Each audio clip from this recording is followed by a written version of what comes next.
हम लोग करने वाले हैं केमिकल बॉन्डिंग नाम के चैप्टर का दूसरा लेक्चर। कोवेलेंट बॉन्ड इलेक्ट्रॉन की शेयरिंग से बनता है, बट वीबीटी के अकॉर्डिंग जब एटम ओवरलैप कर रहे हैं, जब एटम एक दूसरे के ऊपर चढ़ जा रहे हैं, हाइब्रिडाइजेशन क्या कहता है? वीबीटी में ही कॉन्सेप्ट आ गया कि एटॉमिक ऑर्बिटल जो है दोनों बड़े लोग ओवरलैप कर गए तो इससे दोनों बातें मिल जाएंगी, एरिया भी ज्यादा मिलेगा, सेपरेशन भी ज्यादा मिलेगा। इसका दूसरा ऑल्टरनेटिव होता है कि हम पूरा इलेक्ट्रॉनिक कॉन्फ़िगरेशन, एक्साइटेशन करके देखते हैं। कभी पूछा नहीं गया नीट में, तो तुम्हें उतना डिटेल में जाने की जरूरत है। क्या कोऑर्डिनेट बॉन्ड, बैक बॉन्ड कोई नया बॉन्ड है? नहीं। क्या बनने के बाद कोऑर्डिनेट बॉन्ड और कोवेलेंट बॉन्ड में कोई अंतर है? नहीं। क्या बनने के बाद तुम आइडेंटिफाई कर सकते हो कौन सा बॉन्ड कोवेलेंट है, कौन सा कोऑर्डिनेट है? नहीं। तुम सिर्फ और सिर्फ मॉलिक्यूल को समझ के या बनने की प्रोसेस को समझ के ही बता पाओगे कि बॉन्ड नॉर्मल सिचुएशन से बना या स्पेशल सिचुएशन से बना। इसको अपनी खाली ऑर्बिटल को हाइब्रिड ऑर्बिटल में बदलना पड़ेगा। किसमें बदलना पड़ेगा? हाइब्रिड ऑर्बिटल में, यानी ऐसे केस में हाइब्रिडाइजेशन चेंज होगा। सिग्मा बॉन्ड प्रेफर किया जाता है, कोऑर्डिनेट बॉन्ड डोमिनेट कर जाता है बैक बॉन्ड।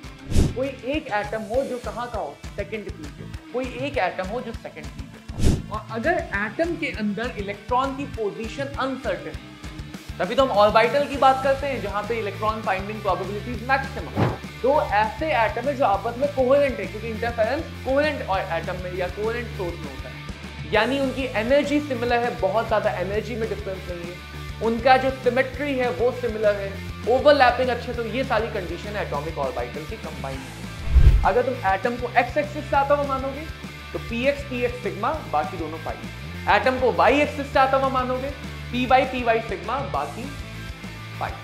पूरी तरह से तो देगा नहीं। देखो, आइडियली हम मानते हैं कि या तो बराबर की शेयरिंग हो या पूरा ट्रांसफर। रियल वर्ल्ड में लालच है, लोभ है, जलन है, ईर्ष्या है। हेलो बच्चों, आप सभी प्यारे बच्चों को मेरा नमस्कार। मैं कमल शर्मा स्वागत करता हूं आपका एनसीईआरटी सारांश के एक और झन्नाटेदार लेक्चर में। आज हम लोग क्या करने वाले हैं? आज हम लोग करने वाले हैं केमिकल बॉन्डिंग नाम के चैप्टर का दूसरा लेक्चर। आज हमने केमिकल बॉन्डिंग के लिए रखा है।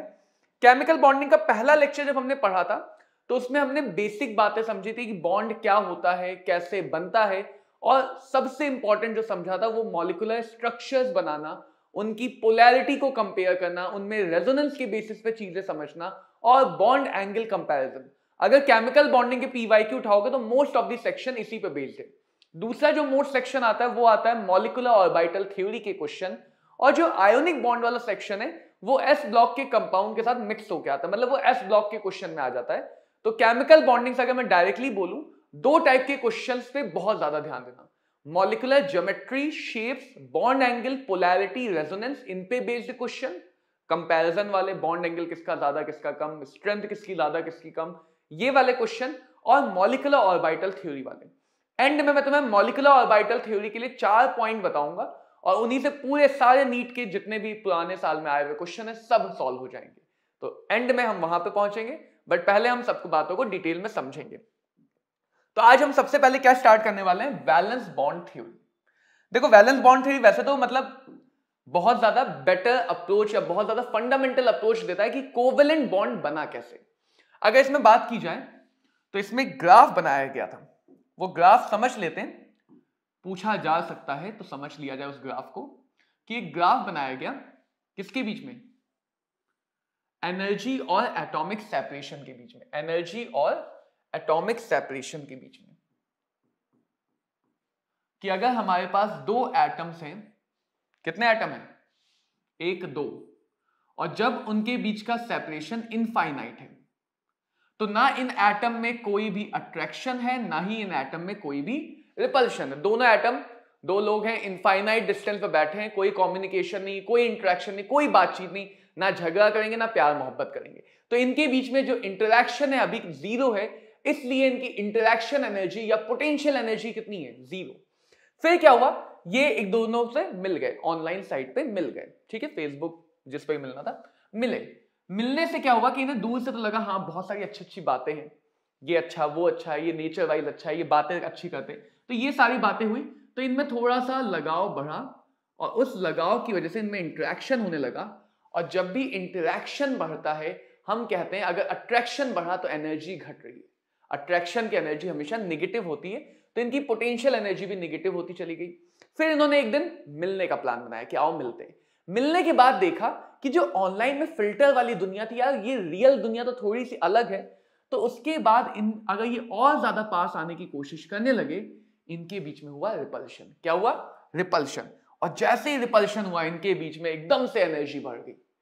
तो ये जो पॉइंट था, अगर यहीं पे रुक जाते तो ये पॉइंट इनका मोस्ट स्टेबल पॉइंट है। ये पॉइंट बच्चों इनका मोस्ट स्टेबल पॉइंट है।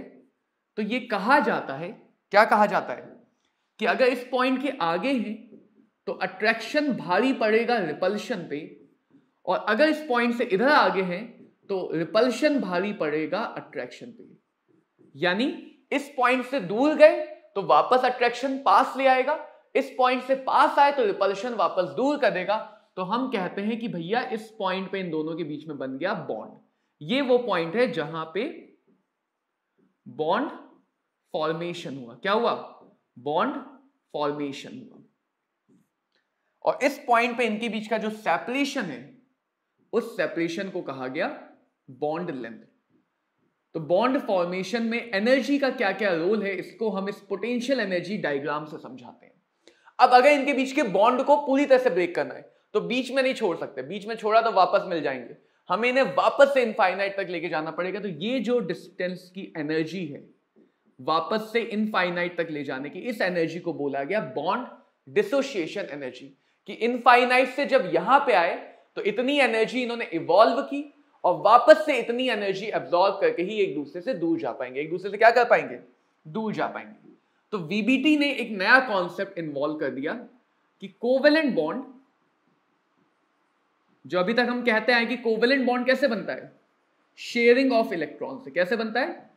शेयरिंग ऑफ इलेक्ट्रॉन से। वो ठीक है, कोवेलेंट बॉन्ड इलेक्ट्रॉन की शेयरिंग से बनता है, बट वीबीटी के अकॉर्डिंग जब एटम ओवरलैप कर रहे हैं, जब एटम एक दूसरे के ऊपर चढ़ जा रहे हैं, तो शेयरिंग तो हो रही है, बट उससे पहले ऑर्बिटल की ओवरलैपिंग हो रही है। उससे पहले क्या हो रहा है? ऑर्बिटल की ओवरलैपिंग हो रही है। So covalent bond is formed by sharing of electron inside the overlapped orbital. यानी ऑर्बिटल ओवरलैप करेंगे तभी कोवेलेंट बॉन्ड बन पाएगा।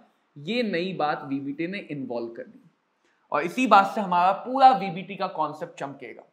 अब आओ आगे की बात समझते हैं।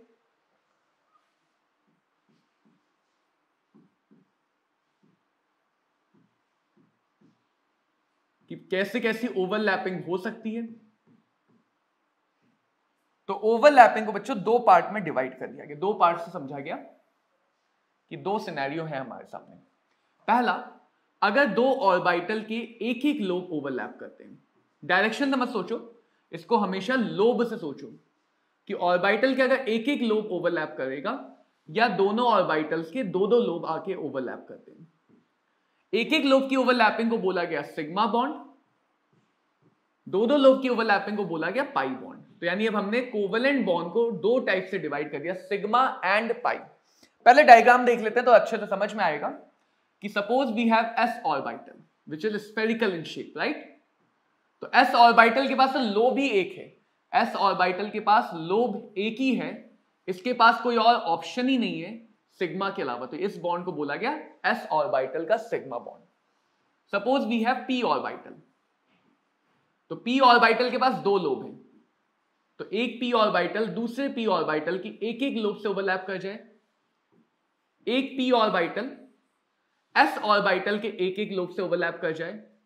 एक पी ऑर्बिटल डी ऑर्बिटल के एक लोब से ओवरलैप कर जाए। अलग अलग ऑर्बिटल भी हो सकती है एटम की, सेम भी हो सकती है, लेकिन अगर एक एक लोब की ओवरलैपिंग हो रही है, इन सारे बॉन्ड्स को नाम दिया गया सिग्मा बॉन्ड। क्या नाम दिया गया? Sigma sigma. अगर देखा जाए तो एक पॉसिबिलिटी ये भी है कि दो एटम इस डायरेक्शन से आते हैं और पी ऑर्बिटल के दो लोब एक साथ ओवरलैप करें, एक ही टाइम में दो लोब ओवरलैप कर रहे हैं, या फिर एक पी ऑर्बिटल का दो लोब ओवरलैपिंग हो जाए एक डी ऑर्बिटल से जिसके पास टोटल 4 लोब होते हैं, या फिर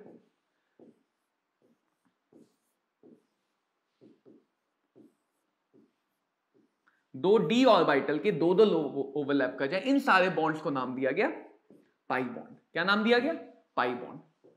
इसको बोला जाएगा आगे चल के, ये बहुत इंपॉर्टेंट क्वेश्चन में चला जाता है कि पाई बॉन्ड का नेचर बताओ यार। पी पाई है, पी पाई डी पाई है, या फिर डी पाई है। ये पाई बॉन्ड का नेचर कई बार पूछ लिया जाता है, तो ये क्वेश्चन बनते हैं। अब आगे की कहानी क्या है? आगे कहानी अगर तुम देखो, पी ऑर्बिटल का सिग्मा बॉन्ड ले लो जरा, ये देखो इनके न्यूक्लियस की डिस्टेंस, और जरा पी ऑर्बिटल का पाई बॉन्ड लो और उसमें न्यूक्लियस की डिस्टेंस देखो, और ऐसे तुम किसी भी दो ऑर्बिटल के सिग्मा और पाई ओवरलैपिंग में न्यूक्लियस की डिस्टेंस कंपेयर करोगे तो हमेशा न्यूक्लियस के बीच में ज्यादा सेपरेशन मिलेगा सिग्मा बॉन्ड में, और न्यूक्लियस के बीच में कम सेपरेशन मिलेगा पाई ऑर्बिटल में। सेम तुम P pi D pi and P और डी का सिग्मा कंपेयर कर सकते हो। Nucleus are far apart, nucleus काफी दूर है, यहां पे न्यूक्लियस काफी पास है। तो सिग्मा बॉन्ड की अगली बात यह है कि सिग्मा बॉन्ड में न्यूक्लियर सेपरेशन ज्यादा मिलता है, न्यूक्लियर डिस्टेंस ज्यादा मिलती है, जबकि पाई बॉन्ड में न्यूक्लियर सेपरेशन कम मिलता है। न्यूक्लियर सेपरेशन कम मिलता है। अब इससे क्या होगा? अगर न्यूक्लियर सेपरेशन ज्यादा है तो रिपल्शन कम हो पाएगा, रिपल्शन यानी धक्का मुक्की कम होगी, तो आसानी से अच्छे से ओवरलैप कर पाएंगे। तो सिग्मा ओवरलैपिंग में एक्सटेंट ऑफ ओवरलैपिंग ज्यादा है, पाई ओवरलैपिंग में रिपल्शन ज्यादा होने की वजह से न्यूक्लियस आपस में क्या करेंगे? रिपेल करेंगे। रिपल्शन ज्यादा होने की वजह से एक्सटेंट ऑफ ओवरलैपिंग कम है, and that's why we say sigma bonds are stronger. Sigma bond ज्यादा बलवान है as compared to pi bond. अब इससे कुछ बच्चे कंफ्यूज होते हैं, कुछ बच्चे गलत ले जाते हैं इस चीज को कि सिग्मा अगर पाई से ज्यादा स्ट्रॉन्ग है तो वो ये भी बोलने लगते हैं सिंगल बॉन्ड डबल बॉन्ड से ज्यादा स्ट्रॉन्ग है, जो कतई गलत है। क्यों? क्योंकि सिंगल बॉन्ड में हमारे पास एक सिग्मा है, डबल में एक सिग्मा एक पाई है, ट्रिपल में एक सिग्मा दो पाई है। तो डबल के पास सिग्मा है, सिग्मा के साथ एडिशनल सपोर्ट पाई का है। अगर मान लो सिग्मा का कंट्रीब्यूशन 1 है, पाई का कंट्रीब्यूशन 0.8 है, तो सिंगल के पास सिर्फ 1 कंट्रीब्यूशन है, जबकि डबल के पास 1 + 0.8 यानी कि 1.8 का कंट्रीब्यूशन है। तो डबल बॉन्ड अभी भी ज्यादा स्ट्रॉन्ग है सिंगल से, और ट्रिपल बॉन्ड ज्यादा स्ट्रॉन्ग है डबल और सिंगल दोनों से। मॉलिक्यूलर ऑर्बिटल में जाके ये चीज बदल जाएगी, ऐसा कंपलसरी नहीं रहेगा कि हमेशा डबल बॉन्ड सिग्मा और पाई बॉन्ड हो। डबल बॉन्ड सिग्मा सिग्मा भी हो सकता है, पाई पाई भी हो सकता है। यहीं से एक दूसरी बात भी आती है, ओवरलैपिंग मतलब ऑर्बिटल के बीच में अट्रैक्शन, तभी तो ओवरलैपिंग होगा। तो हम ये कहते हैं कि जितना ज्यादा ओवरलैपिंग होगी, जितनी ज्यादा ओवरलैपिंग होगी, बॉन्ड की स्ट्रेंथ उतनी ज्यादा होगी।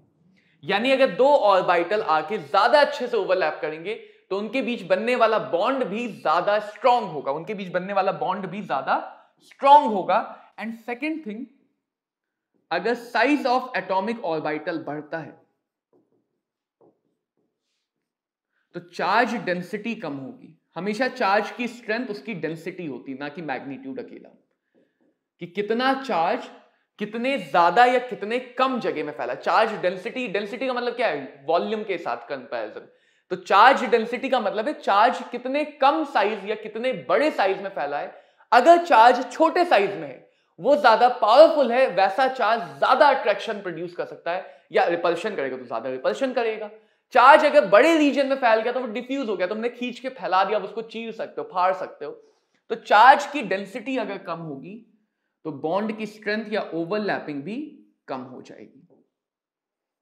यानी छोटे एटम ज्यादा अच्छा बॉन्ड बनाते हैं, छोटे एटम ज्यादा अच्छा बॉन्ड बनाते हैं। जैसे SS अगर फर्स्ट शेल का है तो उनका बॉन्ड ज्यादा स्ट्रॉन्ग है 2s से, सेकेंड शेल की P का बॉन्ड ज्यादा स्ट्रॉन्ग है थर्ड शेल की P से। ये दोनों के लिए सही बात है, चाहे सिग्मा बॉन्ड हो चाहे पाई बॉन्ड हो, दोनों के लिए बात सही है कि जैसे जैसे एटॉमिक ऑर्बिटल का साइज बढ़ेगा वैसे वैसे बॉन्ड की स्ट्रेंथ कम होगी। बॉन्ड की स्ट्रेंथ कम होगी। तो ये सब बातें हम आगे भी यूज करेंगे बार बार।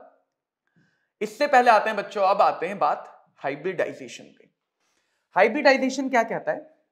वीबीटी में ही कॉन्सेप्ट आ गया कि एटॉमिक ऑर्बिटल जो है वो प्योर एटॉमिक ऑर्बिटल बॉन्ड नहीं बनाते, बॉन्ड बनाते हैं हाइब्रिड ऑर्बिटल, क्योंकि हाइब्रिड ऑर्बिटल ज्यादा बेटर बॉन्ड बनाएंगे। नई ऑर्बिटल प्रोड्यूस की जाती है पुरानी ऑर्बिटल को मिक्स करके। देखो बात समझना यहां पे ध्यान से, hybridization is intra atomic mixing. ये समझ गए तो हाइब्रिड और मॉलिक्यूलर ऑर्बिटल में डिफरेंस समझ जाओगे। इंट्रा एटॉमिक मतलब suppose I am talking about ammonia, तो हाइब्रिडाइजेशन में नाइट्रोजन की ही ऑर्बिटल नाइट्रोजन की ही दूसरी ऑर्बिटल के साथ ओवरलैप करेगी, मिक्स करेगी, नई ऑर्बिटल बनेगी। आगे चल के जब हम मॉलिक्यूलर ऑर्बिटल पर जाएंगे तो वो इंटर एटॉमिक है, नाइट्रोजन की ऑर्बिटल हाइड्रोजन के साथ ओवरलैप करेगी। सो हाइब्रिडाइजेशन एक एटम के अंदर होने वाली प्रोसेस है, जबकि मॉलिक्यूलर ऑर्बिटल दो एटम के बीच में होने वाली प्रोसेसेस हैं। जरा समझो व्हाई वी नीड हाइब्रिडाइजेशन, इस बात को समझते हैं। व्हाई वी नीड हाइब्रिडाइजेशन, देखना ये एस ऑर्बिटल है स्फेरिकल, छोटी एस ऑर्बिटल स्फेरिकल, ये अच्छी सी पी ऑर्बिटल है। ये कैसी है? P orbital. अगर तुम एस ऑर्बिटल में देखो तो ये एरिया ज्यादा है या वॉल्यूम ज्यादा है as compare to P orbital. P orbital में लोब डंबल शेप के हैं, खिंच गए हैं, तो पी ऑर्बिटल में वॉल्यूम या जो ओवरलैपिंग रीजन है वो कम है। एस ऑर्बिटल क्योंकि छोटी है तो एस ऑर्बिटल में अगर तुम न्यूक्लियर सेपरेशन देखो तो न्यूक्लियर सेपरेशन कम है, यानी रिपल्शन ज्यादा होगा, यानी रिपल्शन क्या होगा? ज्यादा होगा। और पी ऑर्बिटल में देखो तो उनका डंबल शेप की वजह से उनमें न्यूक्लियर सेपरेशन ज्यादा है। एटम बड़ा शाणा है, एटम से ज्यादा शाणा इंसान तुम्हें कोई मिलेगा नहीं। उसे दिखा कि उसके पास दो चीजें हैं, इसमें इसका जो स्फेरिकल शेप है वो शेप इसकी ओवरलैपिंग का एरिया ज्यादा दे रहा है, और इसका जो डंबल शेप है वो इसके सेपरेशन से रिपल्शन कम कर रहा है। यानी ये शेप अट्रैक्शन बढ़ाने में हेल्प कर रहा है, ये शेप रिपल्शन घटाने में हेल्प कर रहा है। इस शेप में रिपल्शन ज्यादा है, इस शेप में अट्रैक्शन कम है। दोनों ऑर्बिटल में एक अच्छी बात है, एक बुरी बात है। तो एटम ने कहा यार मैं अच्छी बातों को बढ़ा लेता हूं, जैसे तुमने बायो में समझा होगा हाइब्रिड बनाना, प्लांट का हाइब्रिड बनाना, तो एटम ने भी यही काम किया कि उसने इन दोनों ऑर्बिटल को मिक्स कराया और एक नई ऑर्बिटल बन गई जिसमें एस की तरह का स्फेरिकल नेचर भी है। तो ऐसे बनाते हैं, एस की तरह का स्फेरिकल नेचर भी है और पी की तरह का डंबल नेचर भी है। सिर्फ हुआ क्या कि एक लोब ज्यादा बड़ा हो गया स्फेरिकल होने के लिए और एक लोब छोटा हो गया। अब अगर ये दोनों बड़े लोब ओवरलैप कर गए, दोनों बड़े लोब ओवरलैप कर गए तो इससे दोनों बातें मिल जाएंगी, एरिया भी ज्यादा मिलेगा, सेपरेशन भी ज्यादा मिलेगा, यानी बेटर अट्रैक्शन लेस रिपल्शन। तो ये दोनों बातें बॉन्ड को ज्यादा इफेक्टिव बना देंगी, दोनों बातें बॉन्ड को ज्यादा इफेक्टिव बना देंगी। तो ये रीजन है कि एटम क्यों प्रेफर करता है कि वो हमेशा हाइब्रिड ऑर्बिटल से बॉन्ड बनाए। हाइब्रिड ऑर्बिटल से ही बॉन्ड बनाने की प्रेफरेंस होती है, बिकॉज हाइब्रिड ऑर्बिटल ज्यादा बेटर ओवरलैपिंग करती है। हाइब्रिड ऑर्बिटल की ओवरलैपिंग प्योर एटॉमिक ऑर्बिटल की ओवरलैपिंग से बेटर है। लेकिन यहां भी एक कैच है, छोटा सा कैच। एक लोब बढ़िया बना तो दूसरा लोब बेकार भी तो हो गया। एक लोब बड़ा हुआ तो दूसरा छोटा भी हो गया। वो दूसरा लोब अगर ओवरलैप करना चाहे, ये ओवरलैपिंग ये अच्छे से नहीं हो पाएगी, इसमें एरिया भी कम है, डिस्टेंस भी ज्यादा मिलेगी, डिस्टेंस भी कम मिलेगी न्यूक्लियस की, तो ये वाला लोब इफेक्टिव ओवरलैपिंग नहीं कर पाएगा। तो हाइब्रिड ऑर्बिटल में देखो, सिंपल वर्ड में अगर समझाऊं तो क्या होगा, पी ऑर्बिटल के दोनों लोब बराबर की एफिशिएंसी रखते थे। एटम ने दिमाग लगाया कि एक जगह से एफिशिएंसी उठा के दूसरी जगह को दे दी, तो जो एक लोब चाहिए वहां पे तो अच्छी एफिशिएंसी मिल गई, दो लोब में फायदा नहीं होगा क्योंकि यहां की एफिशिएंसी घट भी गई। तो इसलिए हाइब्रिड ऑर्बिटल के पाई बॉन्ड बेकार होते हैं। तो तुमने बात सुनी होगी, पढ़ी होगी, हाइब्रिड ऑर्बिटल के पाई बॉन्ड नहीं अच्छे बनते हैं, हाइब्रिड ऑर्बिटल के सिग्मा बॉन्ड अच्छे बनते हैं। सिर्फ एक ही एक्सेप्शन है इस बात का, जहां पे हाइब्रिड ऑर्बिटल से पाई बॉन्ड को समझा जाता है, ऑर्गेनिक में आता है बेंजाइन नाम का इंटरमीडिएट। बट फिलहाल अगर हम हाइब्रिड ऑर्बिटल्स की बात करें तो अब हम हाइब्रिडाइजेशन के कुछ पॉइंट समझते हैं। हाइब्रिड ऑर्बिटल एटॉमिक ऑर्बिटल की मिक्सिंग से बनती है, राइट। मिक्सिंग के बाद नई ऑर्बिटल बनती है जिनकी एनर्जी बिल्कुल बराबर होती है, शेप एक जैसा होता है। हाइब्रिड ऑर्बिटल ज्यादा एफिशिएंट है बॉन्ड बनाने के लिए, लेकिन कौन सा bond? Sigma bond. Sigma bond बनाने के लिए ज्यादा एफिशिएंट है। हाइब्रिड ऑर्बिटल पाई बॉन्ड नहीं बनाती हैं। क्यों नहीं बनाती हैं? क्योंकि इनका पाई बॉन्ड इनइफेक्टिव है। ये बेंजीन नहीं लिखा है मैंने, इसको बेंजीन मत समझ लेना। ई हमारा बेंजाइन इंटरमीडिएट तो बना रहा है, लेकिन देखो इंटरमीडिएट यानी हाईली रिएक्टिव, हाईली अनस्टेबल, तो पाई बॉन्ड स्टेबल तो नहीं होगा। हाइब्रिड ऑर्बिटल की पर्टिकुलर ज्योमेट्री होती है, जैसे वेस्पर में समझा था। ज्योमेट्री क्यों होती है? ताकि बॉन्ड्स के बीच के रिपल्शन को कम कर सके, और बॉन्ड के बीच का रिपल्शन कम होगा तो ओवरऑल मॉलिक्यूल की स्टेबिलिटी बढ़ेगी। And hybrid orbitals are form by intra atomic mixing. Intra atomic mixing. एक और पॉइंट भी है, जितनी एटॉमिक ऑर्बिटल मिक्स होंगी, जितनी एटॉमिक ऑर्बिटल मिक्स होंगी, नई उतनी ही हाइब्रिड ऑर्बिटल प्रोड्यूस होंगी।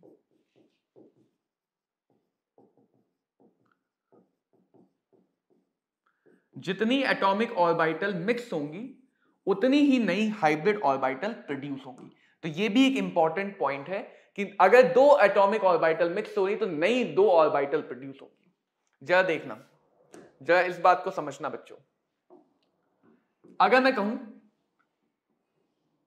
एक s और एक p ऑर्बिटल की मिक्सिंग हुई, तो अब हमें दो नई ऑर्बिटल मिलेंगी और दोनों को कहा जाएगा sp hybrid orbital. Hybridization uniform मानते हैं, तो इसका मतलब s ऑर्बिटल एक थी जो दो में डिवाइड हो गई, so the s character for sp hybridization is said to be 50%। अगर हम एक s और दो p ऑर्बिटल की मिक्सिंग को समझ रहे हैं एटम के अंदर, तो हमें टोटल 3 ऑर्बिटल मिलेंगी जिनकी एनर्जी शेप बिल्कुल बराबर होगा। तीनों का नाम होगा sp2 hybrid orbitals, sp2 hybrid orbitals.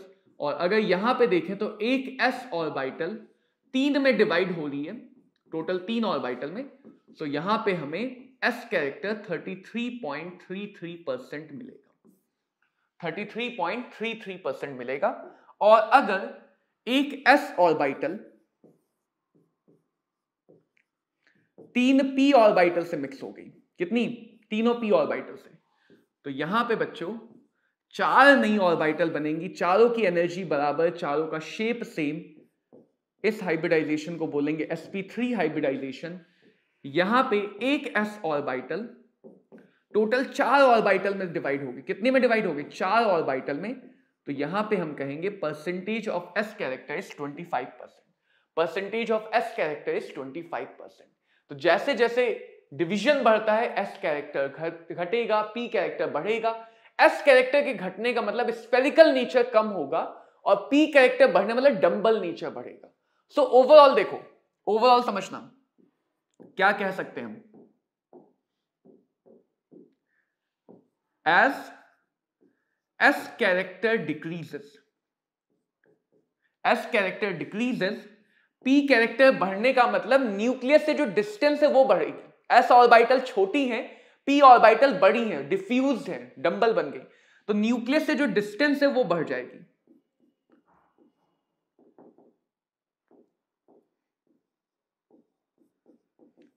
यानी तुम ये कह सकते हो कि अगर सेम एटम की बात करें तो sp वाले बॉन्ड और लेंथ छोटी होगी, sp3 वाली बॉन्ड लेंथ बड़ी होगी। ऐसा भी क्वेश्चन आया हुआ है बॉन्ड लेंथ का, या sp ऑर्बिटल की जो लेंथ है वो कम होगी, sp3 ऑर्बिटल की लेंथ ज्यादा होगी। न्यूक्लियस से दूर हो गया तो न्यूक्लियस का अट्रैक्शन कम हो जाएगा, तो इस वजह से इलेक्ट्रोनेगेटिविटी कम हो जाएगी। ऑर्गेनिक में भी ये बात यूज होती है। sp हाइब्रिडाइजेशन ज्यादा इलेक्ट्रोनेगेटिव ऑर्बिटल देता है as compare to sp3 hybridization. In the similar way हमारे पास d ऑर्बिटल को इन्वॉल्व करने वाले भी हाइब्रिडाइजेशन है, बट हम इस पे नहीं सोचेंगे, हम इस पे बिल्कुल भी नहीं बात करेंगे अभी। d ऑर्बिटल वाले ये बेंट रूल में तुम समझोगे, ड्रैगोस रूल में समझोगे, अभी समझो यहां पे कैसे हम हाइब्रिडाइजेशन से चीजें समझते हैं। Suppose I have a molecule NH3, सबसे पहले निकाल लो हाइब्रिड नंबर। ये सीधे सीधे हाइब्रिड ऑर्बिटल बताता है। 5 valence electron, 3 monovalent, V plus M minus C by M plus A minus C by 2, 4 आया, that mean hybridization is sp3। Hybridization is sp3। अब इसका स्ट्रक्चर बनाएंगे। 4 मतलब टेट्राहेड्रल, 4 मतलब टेट्राहेड्रल, 3 जगह हाइड्रोजन आ गया, तो ऑब्वियसली जो एक खाली जगह बची वो हो गया लोन पेयर। जैसे हमने वेस्पर में सीखा था बिल्कुल वैसे ही। इसकी geometry tetrahedral, shape trigonal, shape is trigonal pyramidal, right. अगर लोन पेयर को हटा के देखें, अगर लोन पेयर को हटा के देखें तो एक पिरामिड जैसा शेप दिखेगा। कैसा शेप दिखेगा? पिरामिड जैसा। अब अगली बात, नाइट्रोजन के पास कितने वैलेंस इलेक्ट्रॉन, जो हम pi bond positive negative, 1 2 3 4 5, 5 valence electron पांचों स्ट्रक्चर में दिख रहे हैं। ना कोई इलेक्ट्रॉन बचा, ना कहीं से इलेक्ट्रॉन आगे आया, ना पीछे गया, ना कोई पॉजिटिव चार्ज, ना कोई नेगेटिव चार्ज, ना कोई डबल बॉन्ड, यानी कोई भी पाई बॉन्ड इस स्ट्रक्चर में नहीं बनेगा। कोई भी पाई बॉन्ड इस स्ट्रक्चर में नहीं बनेगा। यहीं पे ये स्ट्रक्चर कंप्लीट हो गया, यहीं पे ये स्ट्रक्चर कंप्लीट हो गया, क्योंकि एक लोन पेयर है, एक लोन पेयर है तो नेट डाइपोल मोमेंट 0 नहीं होगा, और लोन पेयर के रिपल्शन के साथ बॉन्ड एंगल 109 नहीं रहेंगे, उससे थोड़े छोटे हो जाएंगे, उससे थोड़े छोटे हो जाएंगे।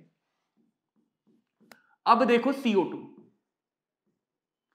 CO2 का हाइब्रिड नंबर कितना आएगा? कार्बन के पास 4 वैलेंस इलेक्ट्रॉन, कोई मोनोवैलेंट एटम नहीं, कोई पॉजिटिव नेगेटिव चार्ज नहीं, हाइब्रिडाइजेशन आ गया sp। 2 हाइब्रिडाइजेशन या 2 नंबर पे स्ट्रक्चर लीनियर, तो एक लीनियर स्ट्रक्चर बना दिया। ऑक्सीजन जहां भी दिखेगा 2 बॉन्ड बनाता हुआ दिखेगा, या तो 2 नेगेटिव, 1 बॉन्ड 1 नेगेटिव, या 2 डबल बॉन्ड या 2 बॉन्ड। कार्बन के पास 4 वैलेंस इलेक्ट्रॉन, 1 2 तीसरा चौथा, चारों वैलेंस इलेक्ट्रॉन यूटिलाइज हो गए। सेकेंड पीरियड है, 4 ऑर्बिटल है, 4 बॉन्ड तक जा सकता है। सेकेंड पीरियड के एटम में खास ध्यान रखना। अब देखो हाइब्रिडाइजेशन sp मतलब एक p ऑर्बिटल यूटिलाइज हुई तो 2 अनहाइब्रिड p ऑर्बिटल बने। ये हम क्यों देख रहे हैं? क्योंकि हमसे पूछा जाता है पाई बॉन्ड का नेचर, तो इसके लिए हमेशा अनहाइब्रिड ऑर्बिटल लगती है। क्या लगती है? Unhybrid orbital. तो कार्बन के पास अगर 2 अनहाइब्रिड ऑर्बिटल बची है तो पहले वो p से कोशिश करेगा, p नहीं बचेगा तो वो d से कोशिश करेगा। तो यहां पे देखो इधर भी उसने p दे दिया बॉन्ड बनाने के लिए, इधर भी उसने p दे दिया। सेंट्रल एटम के लिए, सराउंडिंग एटम के लिए, दोनों के लिए अलग अलग तरह से हमेशा देखा जाएगा, वेस्पर में भी VBT में। सेंट्रल एटम में हमेशा देखेंगे क्या क्या अनहाइब्रिड बचा है। सराउंडिंग एटम में सीधे सीधे उसका पीरियड देखो, ये सेकेंड पीरियड का है, सेकेंड पीरियड में d ऑर्बिटल्स नहीं होती हैं, डायरेक्टली बोलेंगे ये पाई बॉन्ड p से ही बनाएगा। ऑक्सीजन के पास ऑप्शन ही नहीं है d ऑर्बिटल की ओवरलैपिंग कराने का, तो ऑक्सीजन का जो पाई बॉन्ड है वो p ऑर्बिटल की ओवरलैपिंग से बनेगा। यानी कि कार्बन डाइऑक्साइड के मॉलिक्यूल में 2 p पाई बॉन्ड है। तो ये कभी कभी हाइब्रिडाइजेशन पे बेस पूछा जाता है कि इस मॉलिक्यूल में कितने p पाई या कितने p d पाई बॉन्ड है। एक और मॉलिक्यूल का एग्जांपल लेंगे। Suppose we have SO2। अगर हम SO2 का हाइब्रिड नंबर निकालें, sulphur is the central atom 6/2, hybridization is sp2। Steps ध्यान रखो, अगर तुमने आगे पीछे स्टेप किया तो कोई क्वेश्चन फंस जाएगा, तो इसलिए ध्यान रखो मैं क्या क्या स्टेप कब फॉलो करूं। इसके लिए जब तक तुम प्रैक्टिस नहीं करोगे ना, ये स्टेप्स याद नहीं होंगे। सबसे पहले मैं हाइब्रिडाइजेशन निकालता हूं, सेकंड में स्ट्रक्चर बनाता हूं, 3 यानी ट्राइगोनल प्लेनर, 2 एटम आ गए, एक जगह खाली बची लोन पेयर। इसके बाद मैं डबल ट्रिपल बॉन्ड को देखता हूं, charge, pi bond, positive charge, negative charge, ये सब एंड में देखा जाता है। सल्फर के पास बच्चों 6 वैलेंस इलेक्ट्रॉन, 1 2 3 4 यूज किए, 2 बचे। सल्फर थर्ड पीरियड का है, डी ऑर्बिटल है, इजिली अपनी 2 इलेक्ट्रॉन यूज करके 2 बना लेगा यहां पे पाई बॉन्ड। अब देखो sp2 का मतलब 2 p ऑर्बिटल चली गई हाइब्रिडाइजेशन में, तो बची कितनी? 3 होती है, एक बची अनहाइब्रिड, एक बची अनहाइब्रिड p ऑर्बिटल, एक ही बची। एक अनहाइब्रिड p ऑर्बिटल का मतलब सल्फर दोनों पाई बॉन्ड में से एक ही जगह यूज कर पाएगा p पाई। p ऑर्बिटल एक ही थी तो एक ही बॉन्ड में यूज कर पाएगा, तो दूसरे बॉन्ड में मजबूरी में उसे यूज करना पड़ेगा d पाई। ऑक्सीजन सेकेंड पीरियड का ऑक्सीजन के पास ऑप्शन ही है p का, तो ये पाई बॉन्ड बन गया p पाई और एक पाई बॉन्ड बन गया p पाई d पाई। तो सल्फर डाइऑक्साइड में 2 पाई बॉन्ड हैं, एक p पाई नेचर का और एक p पाई d पाई नेचर का। लेकिन भेदभाव क्यों? इधर वाले ऑक्सीजन को अच्छा बॉन्ड क्यों मिलेगा, स्ट्रॉन्ग बॉन्ड, इधर भी मिल सकता है, कोई बात नहीं। पाई बॉन्ड का ऑप्शन, अब देखो ये ऑप्शन तुम ऑर्गेनिक वाले रेजोनेंस से नहीं देख पाते। पाई बॉन्ड का ऑप्शन तो रेजोनेंस हो गया, जहां भी पाई बॉन्ड के लिए ऑप्शन दिख जाए उसको लगाने की जगह, उसके नेचर की जगह वहां पे ऑप्शन हो गया। इसको मैं p पाई d पाई लिख सकता हूं, लेकिन इसको ऐसे लिख देता हूं ताकि तुम्हें ध्यान रहे कि सल्फर क्या d है और ऑक्सीजन का p है। तो ये रेजोनेंस भी करेंगे, लगातार बदलता रहेगा नेचर। ओवरऑल दोनों बॉन्ड को, दोनों के दोनों बॉन्ड इक्वल हो जाएंगे रेजोनेंस के बाद। दोनों बॉन्ड के पास 50% p पाई नेचर है and 50% d pi p pi nature, d pi p pi nature. तो this is about sulphur dioxide molecule. तो ऐसे कोई भी मॉलिक्यूल आ जाए, कोई सा भी मॉलिक्यूल, उसमें बस इतना देख लो कितने अनहाइब्रिड p ऑर्बिटल बचे हैं। स्टार्टिंग के pi bond unhybrid p orbital बनाएंगे, जब अनहाइब्रिड p ऑर्बिटल खत्म हो गए उसके आगे के जितने भी पाई बॉन्ड हैं वो d ऑर्बिटल बनाएंगे। इसका दूसरा ऑल्टरनेटिव होता है कि हम पूरा इलेक्ट्रॉनिक कॉन्फ़िगरेशन, एक्साइटेशन करके देखते हैं। कभी पूछा नहीं गया नीट में, तो तुम्हें उतना डिटेल में जाने की जरूरत भी नहीं है। तो ये बात हुई बच्चों हाइब्रिडाइजेशन की, कैसे हम हाइब्रिडाइजेशन के थ्रू स्ट्रक्चर बनाते हैं। इसका स्ट्रक्चर बोला जाएगा ट्राइगोनल, प्लेनर, बट एक लोन पेयर आ गया तो इसका शेप कहा जाएगा बेंट और वी शेप और एंगुलर शेप। तो ये हो गया सल्फर डाइऑक्साइड के बारे में। इसमें कई बार क्वेश्चन आया है। अगर मैं तुमसे पूछूं सल्फर डाइऑक्साइड में पाई बॉन्ड का नेचर क्या है, एक p पाई एक p पाई d पाई, तो अगर उसके बाद मैं तुमसे पूछूं क्या 2 पाई बॉन्ड की लेंथ सेम है अलग अलग है, तो तुम्हारा जवाब होगा सेम है। क्यों? क्योंकि रेजोनेंस भी हो रहा है। यहां से सोचोगे तो p ऑर्बिटल छोटी, पाई बॉन्ड छोटा होगा, d ऑर्बिटल बड़ी, पाई बॉन्ड बड़ा होगा। बट अगर तुम रेजोनेंस वाले स्ट्रक्चर से सोचोगे तो ये दोनों के दोनों बॉन्ड हर एक वे में आइडेंटिकल है, हर एक वे में आइडेंटिकल है। So that is about resonance, that is about hybridization, कि कैसे हाइब्रिडाइजेशन काम करता है और क्यों हाइब्रिडाइजेशन जरूरी है। और वीबीटी में ये कौन सा कॉन्सेप्ट आया जिसने हमें हाइब्रिडाइजेशन की जरूरत को दिया, वो है overlapping of orbital, overlapping of orbital. Now समझो, बहुत इंपॉर्टेंट चीज है ये।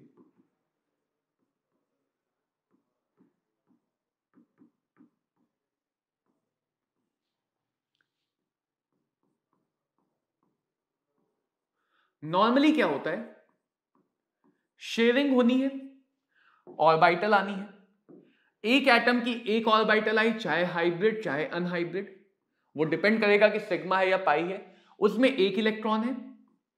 दूसरे एटम की दूसरी ऑर्बिटल आई, उसमें एक इलेक्ट्रॉन ऑपोजिट स्पिन में, क्योंकि एक ऑर्बिटल के अंदर मैक्सिमम 2 इलेक्ट्रॉन आएंगे अपोजिट स्पिन के। तो अगर ओवरलैपिंग होनी है इनमें तो इनको ऑपोजिट स्पिन में होना ही पड़ेगा, तभी इनमें अट्रैक्शन आएगा, तभी ओवरलैप करेंगे। अगर सेम स्पिन में हो गया तो ये रिपेल करने लग जाएंगे, इनकी मैग्नेटिक फील्ड। इसके बाद अगर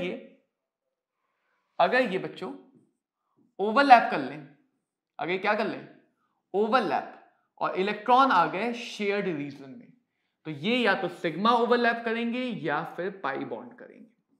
तो हमारे पास दो टाइप के बॉन्ड बनते हैं थ्रू नॉर्मल ओवरलैपिंग। नॉर्मल का मतलब जहां पे दोनों एटम हाफ फिल्ड हैं, दोनों एटम हाफ फिल्ड हैं।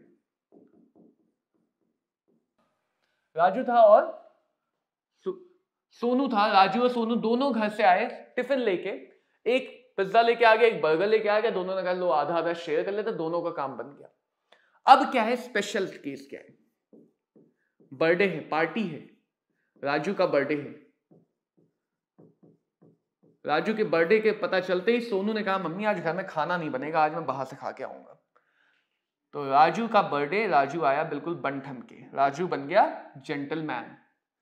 राजू लेके आया खाने पीने के बहुत सारे सामान, एकदम अमीर बन गया है। बर्थडे के दिन होता है ना एक अलग ही स्वैग होता है, बिल्कुल अमीर है कि भाई आज तो मेरे पास दुनिया में सब कुछ है। और सोनू बन के आया बिल्कुल गरीब कि आज तो मैं इसके दुनिया पूरी खा के जाऊंगा। और अब हो गई इनके बीच में, फिर इन्होंने कहा ऐसा तो ही बर्थडे के दिन राजू है तो उसका उपवास है, वो भी तो खाएगा, दोनों थोड़ा थोड़ा खाएंगे। तो ओवरलैपिंग हुई और ओवरलैपिंग के बाद दोनों ने फिर से बंटवारा कर लिया आधा आधा। हो सकता है कोई एक लालची ज्यादा हो वो ज्यादा ले ले, कोई एक कम हो वो कम ले ले। तो ये हो गया सिग्मा भी हो सकता है ओवरलैपिंग, और पाई भी हो सकता है। सिग्मा और पाई कुछ भी हो सकता है। लेकिन अगर स्वीटी जा रही होगी पास में से तो क्या उसे पता चल पाएगा कि भाई ये क्या सिचुएशन थी, किसका बर्थडे है नहीं है, ये नॉर्मल अपने दिन की लाइफ को देख रहे हैं या स्पेशल दिन की बात हो रही है? उसको तो यही दिखेगा कि शेयरिंग हो रही, दोनों मिल बांट के खाते हैं जैसे रोज खा रहे थे। तो बनने के बाद कोई डिफरेंस नहीं। डिफरेंस कब है? बनने से पहले। इस टाइप के स्पेशल बॉन्डिंग को बोलते हैं एक्सेप्टर डोनर बॉन्डिंग या dative bond. Acceptor donor bond या फिर क्या बोलते हैं बच्चों, डेटिव बॉन्ड। Dative bond.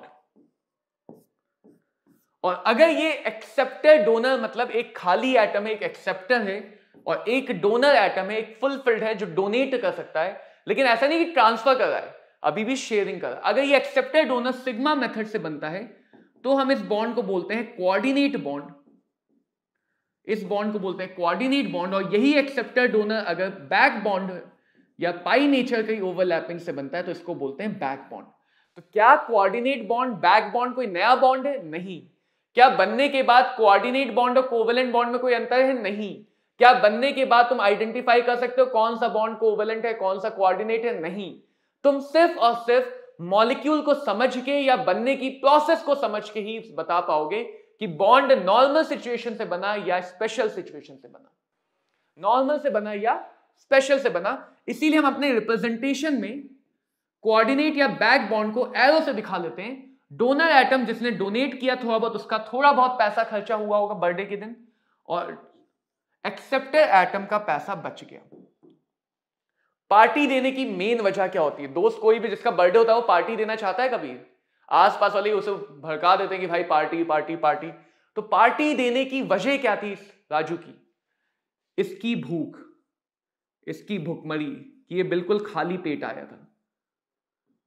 तो ये अगर तुम समझते हो तो तुम्हें हमेशा चमकता हुआ दिखेगा, बिल्कुल चमकता हुआ, फ्लैश लाइट की तरह चमकता हुआ दिखेगा कि हमेशा जब भी इस टाइप की स्पेशल बॉन्डिंग होगी तो कोई दुखियारा एटम होगा जो कह रहा होगा कि आप दे दो हमें, आप दे दो। तो वही मांग रहा है और इसी की वजह से बॉन्ड बना।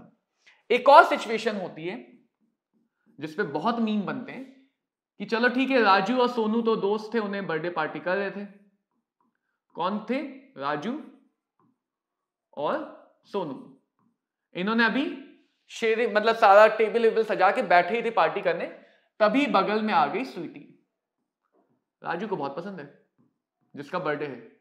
उसने कहा अरे राजू तुम्हारा बर्थडे, लाओ मुझे भी कुछ खाने पीने के लिए दो। तो राजू मना नहीं कर पाया।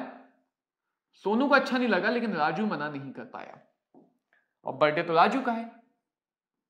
अब इस ओवरलैपिंग में आ गए 3 लोग। अब इस ओवरलैपिंग में कितने आ गए? 3 लोग। और अगर देखा जाए तो अभी भी इलेक्ट्रॉन अपना मसाला उतना ही है खाने पीने का, बस उसको खाने वाले लोग बढ़ गए क्योंकि एक और गरीब आ गया, एक और गरीब आ गया। तो हर बार ये गरीब जो आ रहे हैं, जो खाली एटम आ रहा है, वो मजबूर कर रहा है बाकी एटम्स को बढ़ने के लिए। क्यों? इससे इनका तो फायदा नहीं है लेकिन इसका फायदा है, और ये ओवरऑल हमारे सोसाइटी को स्टेबल बना रहे हैं। तो इस टाइप के बॉन्ड का टेक्निकल नेम है, कितने एटम है? 3 एटम, 3 सेंटर। इलेक्ट्रॉन कितने? इलेक्ट्रॉन किसी भी बॉन्ड में 2 ही होंगे। 3 सेंटर 2 इलेक्ट्रॉन बॉन्ड, या इसको ही तो स्पेशली कहा जाता है बनाना बॉन्ड या बेंट बॉन्ड या केला बॉन्ड, जो भी कहना चाहो। तो इस पे तो तुमने कोटा फैक्ट्री देखी है, मीम देखी है, कितने बनते हैं। तो बनाना बॉन्ड एक स्पेशल टाइप का बॉन्ड है जिसमें 3 एटम आ जाते हैं। तो उसकी वजह से इन सारे जो नॉर्मल बॉन्ड्स हैं इनको कहते हैं to centred 2 electron bond. Normal bonds are 2C2E while the special banana bond is 3C2E bond. अब बात की जाए प्रेफरेंस क्या है? कोऑर्डिनेट और बैक, अगर दोनों ऑप्शन है तो पहले क्या बनेगा? पहले बनेगा कोऑर्डिनेट। क्यों? सिग्मा बॉन्ड ज्यादा स्टेबल है। सिग्मा नहीं बन पाया तो बनेगा पाई बॉन्ड। ये वाला नहीं हो पाया जिसमें दोनों को 50-50% मिल रहा है, 50-50% मिल रहा है, तब जाके ये वाला होगा जिसमें दोनों तीनों को 33-33-33। तो अगर एक एक्सेप्टर एटम को 50% नहीं मिलेगा तब वो 33% पे सेटल होगा। तो अगर तुम ऐसा सोचोगे तो तुम्हें पूरी कहानी समझ में आ जाएगी बोरॉन फैमिली की। पहली कोशिश सिग्मा, दूसरी कोशिश पाई, तीसरी कोशिश बनाना बॉन्ड। पहला सिग्मा, दूसरा पाई, तीसरा बनाना बॉन्ड। देखो समझो, यहां पे जैसे अमोनिया था, अमोनिया के आसपास H+ आ गया, सिग्मा बॉन्ड तभी बनेगा जब कोई बॉन्ड ना हो। जैसे बोरॉन था, BF3 ले लेते हैं, बोरॉन के पास NH3 आ गया। इन्हीं दोनों को समझो, N के पास लोन पेयर, N के पास लोन पेयर, H के पास खाली ऑर्बिटल, H के पास खाली ऑर्बिटल, मदद कर दी, मदद कर दी।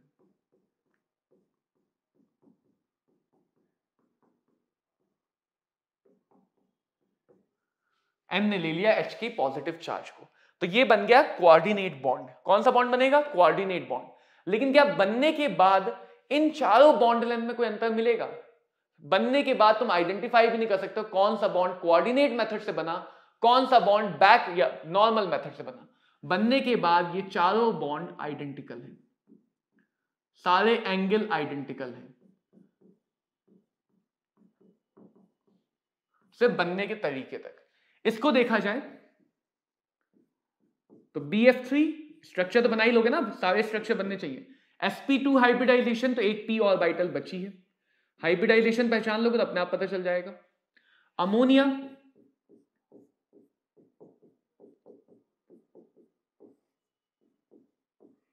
ठीक है। अब समझना, डोनर एक्सेप्टर खाली ऑर्बिटल में दिया, क्यों दिया? क्योंकि उसकी जरूरत थी, इसका ऑक्टेट इनकम्प्लीट था। एक्सेप्टर एटम मतलब इनकम्प्लीट ऑक्टेट। तो इनकम्प्लीट ऑक्टेट होना बनाना बॉन्ड, बैक बॉन्ड या कोऑर्डिनेट बॉन्ड बनने की पहचान है। जहां भी इन तीनों में से कोई भी बॉन्ड बनेगा, कोई ना कोई एटम रहा होगा जिसका ऑक्टेट, या अगर हाइड्रोजन एटम है तो जिसका ड्यूप्लेट, स्वीटी कहां गई, जिसका ड्यूप्लेट इनकम्प्लीट है। यहां पे देखो बोरॉन का ऑक्टेट इनकम्प्लीट है, लेकिन बोरॉन हाइब्रिडाइजेशन शो कर रहा है। सिग्मा बॉन्ड अगर बन रहा है तो हाइब्रिड ऑर्बिटल से बनता है, सिग्मा बॉन्ड हाइब्रिड ऑर्बिटल से बनता है। इसका मतलब बोरॉन को ये बॉन्ड बनाने से पहले, बोरॉन को ये बॉन्ड बनाने से पहले अपने हाइब्रिडाइजेशन को बदलना पड़ेगा और करना पड़ेगा sp3। उसके बाद ही नाइट्रोजन लोन पेयर को दे सकता है। तो ये हमें ध्यान रखना है। देखो क्या क्या ध्यान रखना है। पहली बात, कोई एटम होगा जिसका ऑक्टेट इनकम्प्लीट है, वही एटम वजह है बॉन्ड बनने की। ये नहीं तो कोई बॉन्ड नहीं, ये नहीं तो सौदा नहीं। जिसका एटम इनकम्प्लीट है, अगर वो कहीं का सेंट्रल एटम ठहरा, तो सेंट्रल एटम की अपनी एक पहचान है, ऐसे थोड़ी काम कर लेगा, नेता आदमी है। तो अगर ये सेंट्रल एटम ठहरा तो इसको अपनी वेकेंट ऑर्बिटल को, इसको अपनी खाली ऑर्बिटल को हाइब्रिड ऑर्बिटल में बदलना पड़ेगा। किसमें बदलना पड़ेगा? हाइब्रिड ऑर्बिटल में। यानी ऐसे केस में हाइब्रिडाइजेशन चेंज होगा। सिर्फ इसमें चेंज हुआ नहीं हुआ, इसमें चेंज हुआ नहीं हुआ, क्यों? क्योंकि जो डोनर एटम था वो सेंट्रल था। सेंट्रल एटम लोन पेयर भी हाइब्रिड ऑर्बिटल में, बॉन्ड पेयर भी हाइब्रिड ऑर्बिटल में। तो डोनर एटम अगर सेंट्रल है तो चेंज नहीं होगा, लेकिन अगर सेंट्रल एटम एक्सेप्टर है तो हाइब्रिडाइजेशन चेंज होगा। और ऐसे मॉलिक्यूल जो एडिशन से बन रहे हैं, हाइब्रिडाइजेशन चेंज कर रहे हैं, उनको कहते हैं अडक्ट। उनको कहते हैं अडक्ट। बहुत बार पूछा गया इंपॉर्टेंट क्वेश्चन है कि जब BF3 और NH3 का अडक्ट बनता है, बोरॉन की हाइब्रिडाइजेशन sp2 से sp3 में चेंज हो जाती है। sp2 से sp3 में चेंज हो जाती है। किसमें?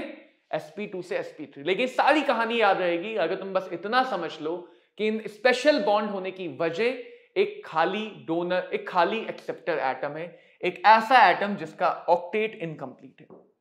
अगर मैं तुमसे पूछूं AlCl3 और Cl- इनमें अगर कुछ होगा तो क्या हाइब्रिडाइजेशन चेंज होगी? देखो AlCl3 क्या है? 3 वैलेंस इलेक्ट्रॉन, 3 मोनोवैलेंट, फॉर्मूला लगाओ, हाइब्रिडाइजेशन निकालो, फटाफट स्ट्रक्चर बनाओ। पहले देखो ऑक्टेट क्या हाल है। 3 वैलेंस इलेक्ट्रॉन 1 2 3 कोई पाई बॉन्ड नहीं, 3 वैलेंस इलेक्ट्रॉन 1 2 3 कोई पाई बॉन्ड नहीं, 3 वैलेंस इलेक्ट्रॉन 1 2 3 कोई पाई बॉन्ड नहीं। उसके बाद 3 बॉन्ड बने तो 6 इलेक्ट्रॉन है, कोई लोन पेयर नहीं, ऑक्टेट इनकम्प्लीट। ऑर्बिटल है, हाँ, p ऑर्बिटल खाली है। इसमें एक्सेप्ट कर सकता है, हाँ, डोनर एटम है। सेंट्रल एटम है, हाइब्रिडाइजेशन चेंज होगी। सेंट्रल एटम है, हाइब्रिडाइजेशन चेंज करनी पड़ेगी। अगर ये चाहता है क्लोरीन से एक्सेप्ट करना तो इसे अपने ऑर्बिटल की हाइब्रिडाइजेशन चेंज करनी पड़ेगी। कौन सा डेरिवेटिव है, कौन सा कोऑर्डिनेट है? कोऑर्डिनेट कौन सा है? कोई सा भी बना लो, बनने के बाद सब एक जैसा है, बनने के बाद एक जैसी कहानी।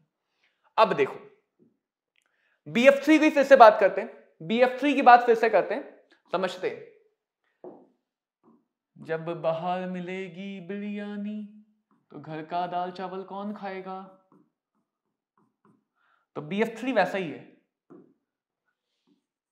6 electron, incomplete octet, hybrid orbital खाली।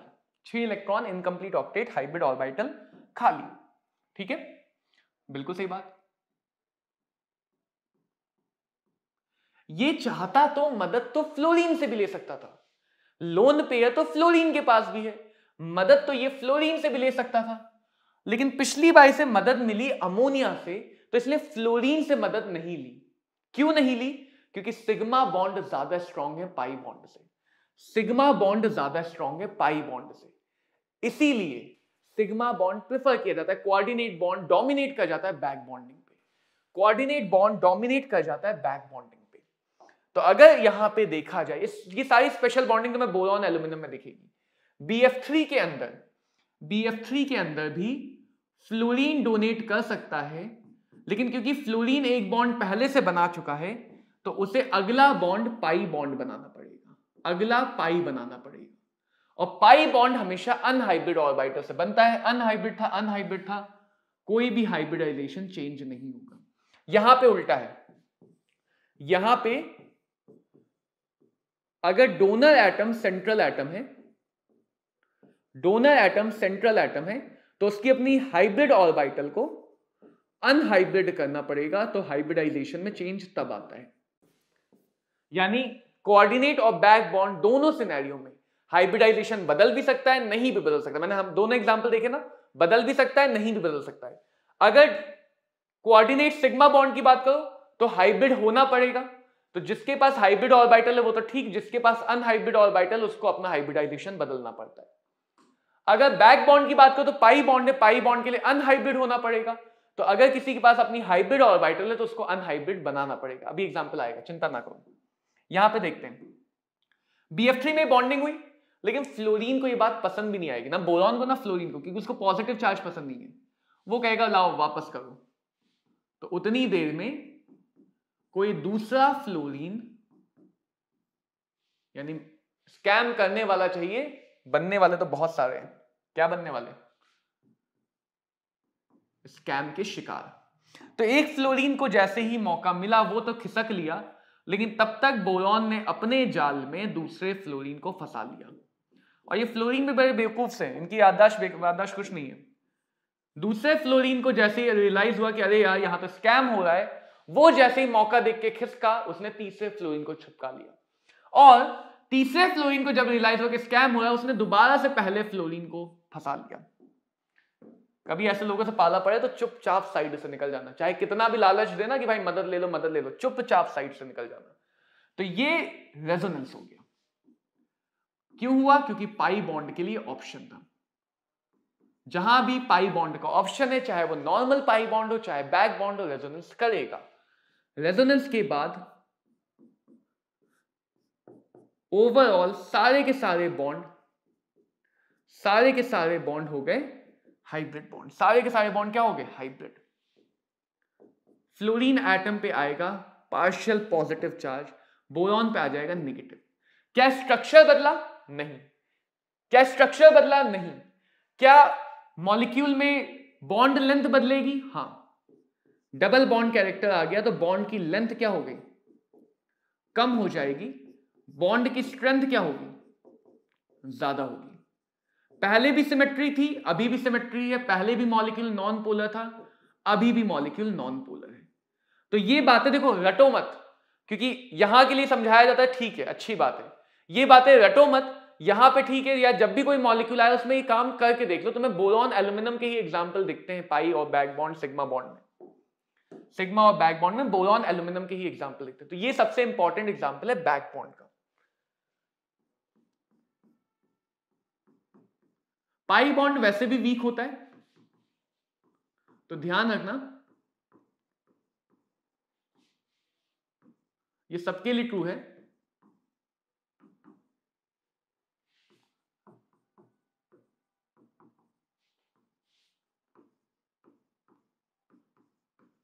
कि पाई बॉन्ड तभी बनेगा, इससे देखो ये जो लाइन में लिख रहा हूं ना, ये तुम्हें विजुलाइज करनी पड़ेगी। तुम्हें इन लाइन के पीछे के रीजन को 2-3 बार अपने माइंड में रिवाइज करना है, रिपीट करना है, तभी जाके तुम इन चीजों पे बेस्ड एप्लीकेशन बेस्ड क्वेश्चन समझ पाओगे। कल को क्वेश्चन आएगा कि भाई BCl3 में बैक बॉन्डिंग होती है, AlCl3 में क्यों नहीं होती है? तुम्हारे पास रीजन दिमाग में होना चाहिए, रीजन दिमाग में होना चाहिए। थर्ड पीरियड में बैक बॉन्डिंग ज्यादा क्यों नहीं दिखती है? फोर्थ पीरियड में बैक बॉन्डिंग ज्यादा क्यों नहीं दिखती है? क्योंकि पाई बॉन्ड वैसे भी वीक बॉन्ड है, वीक ओवरलैपिंग है। अगर बड़ा एटम हो गया तो उसकी ओवरलैपिंग और खराब होती है।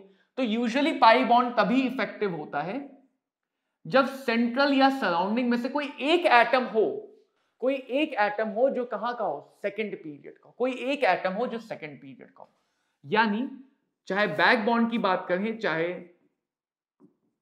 नॉर्मल पाई बॉन्ड की बात करें, तो जो बीबी की ताकत है, जो बीबी की एक्सटेंट है, बीबी बॉन्ड 2p 2p ज्यादा अच्छा,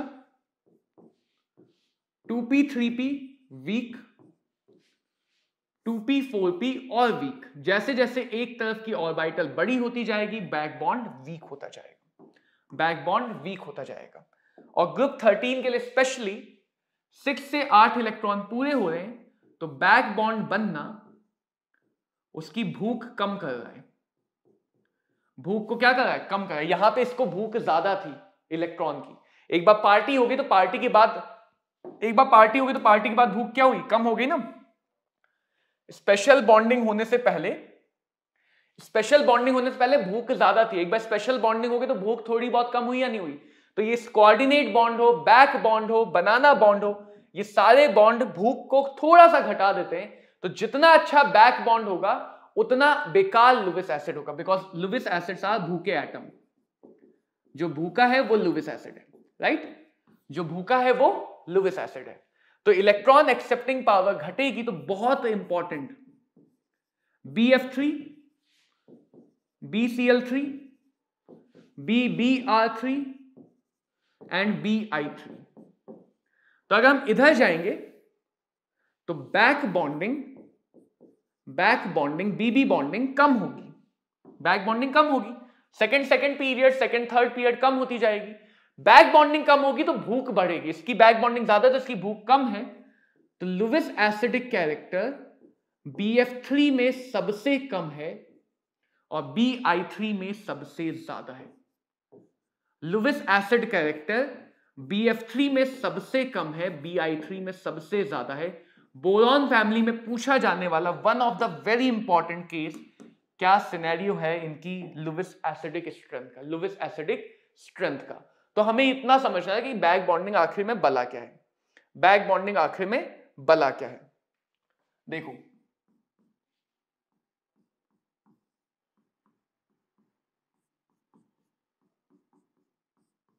NH3 अमोनिया,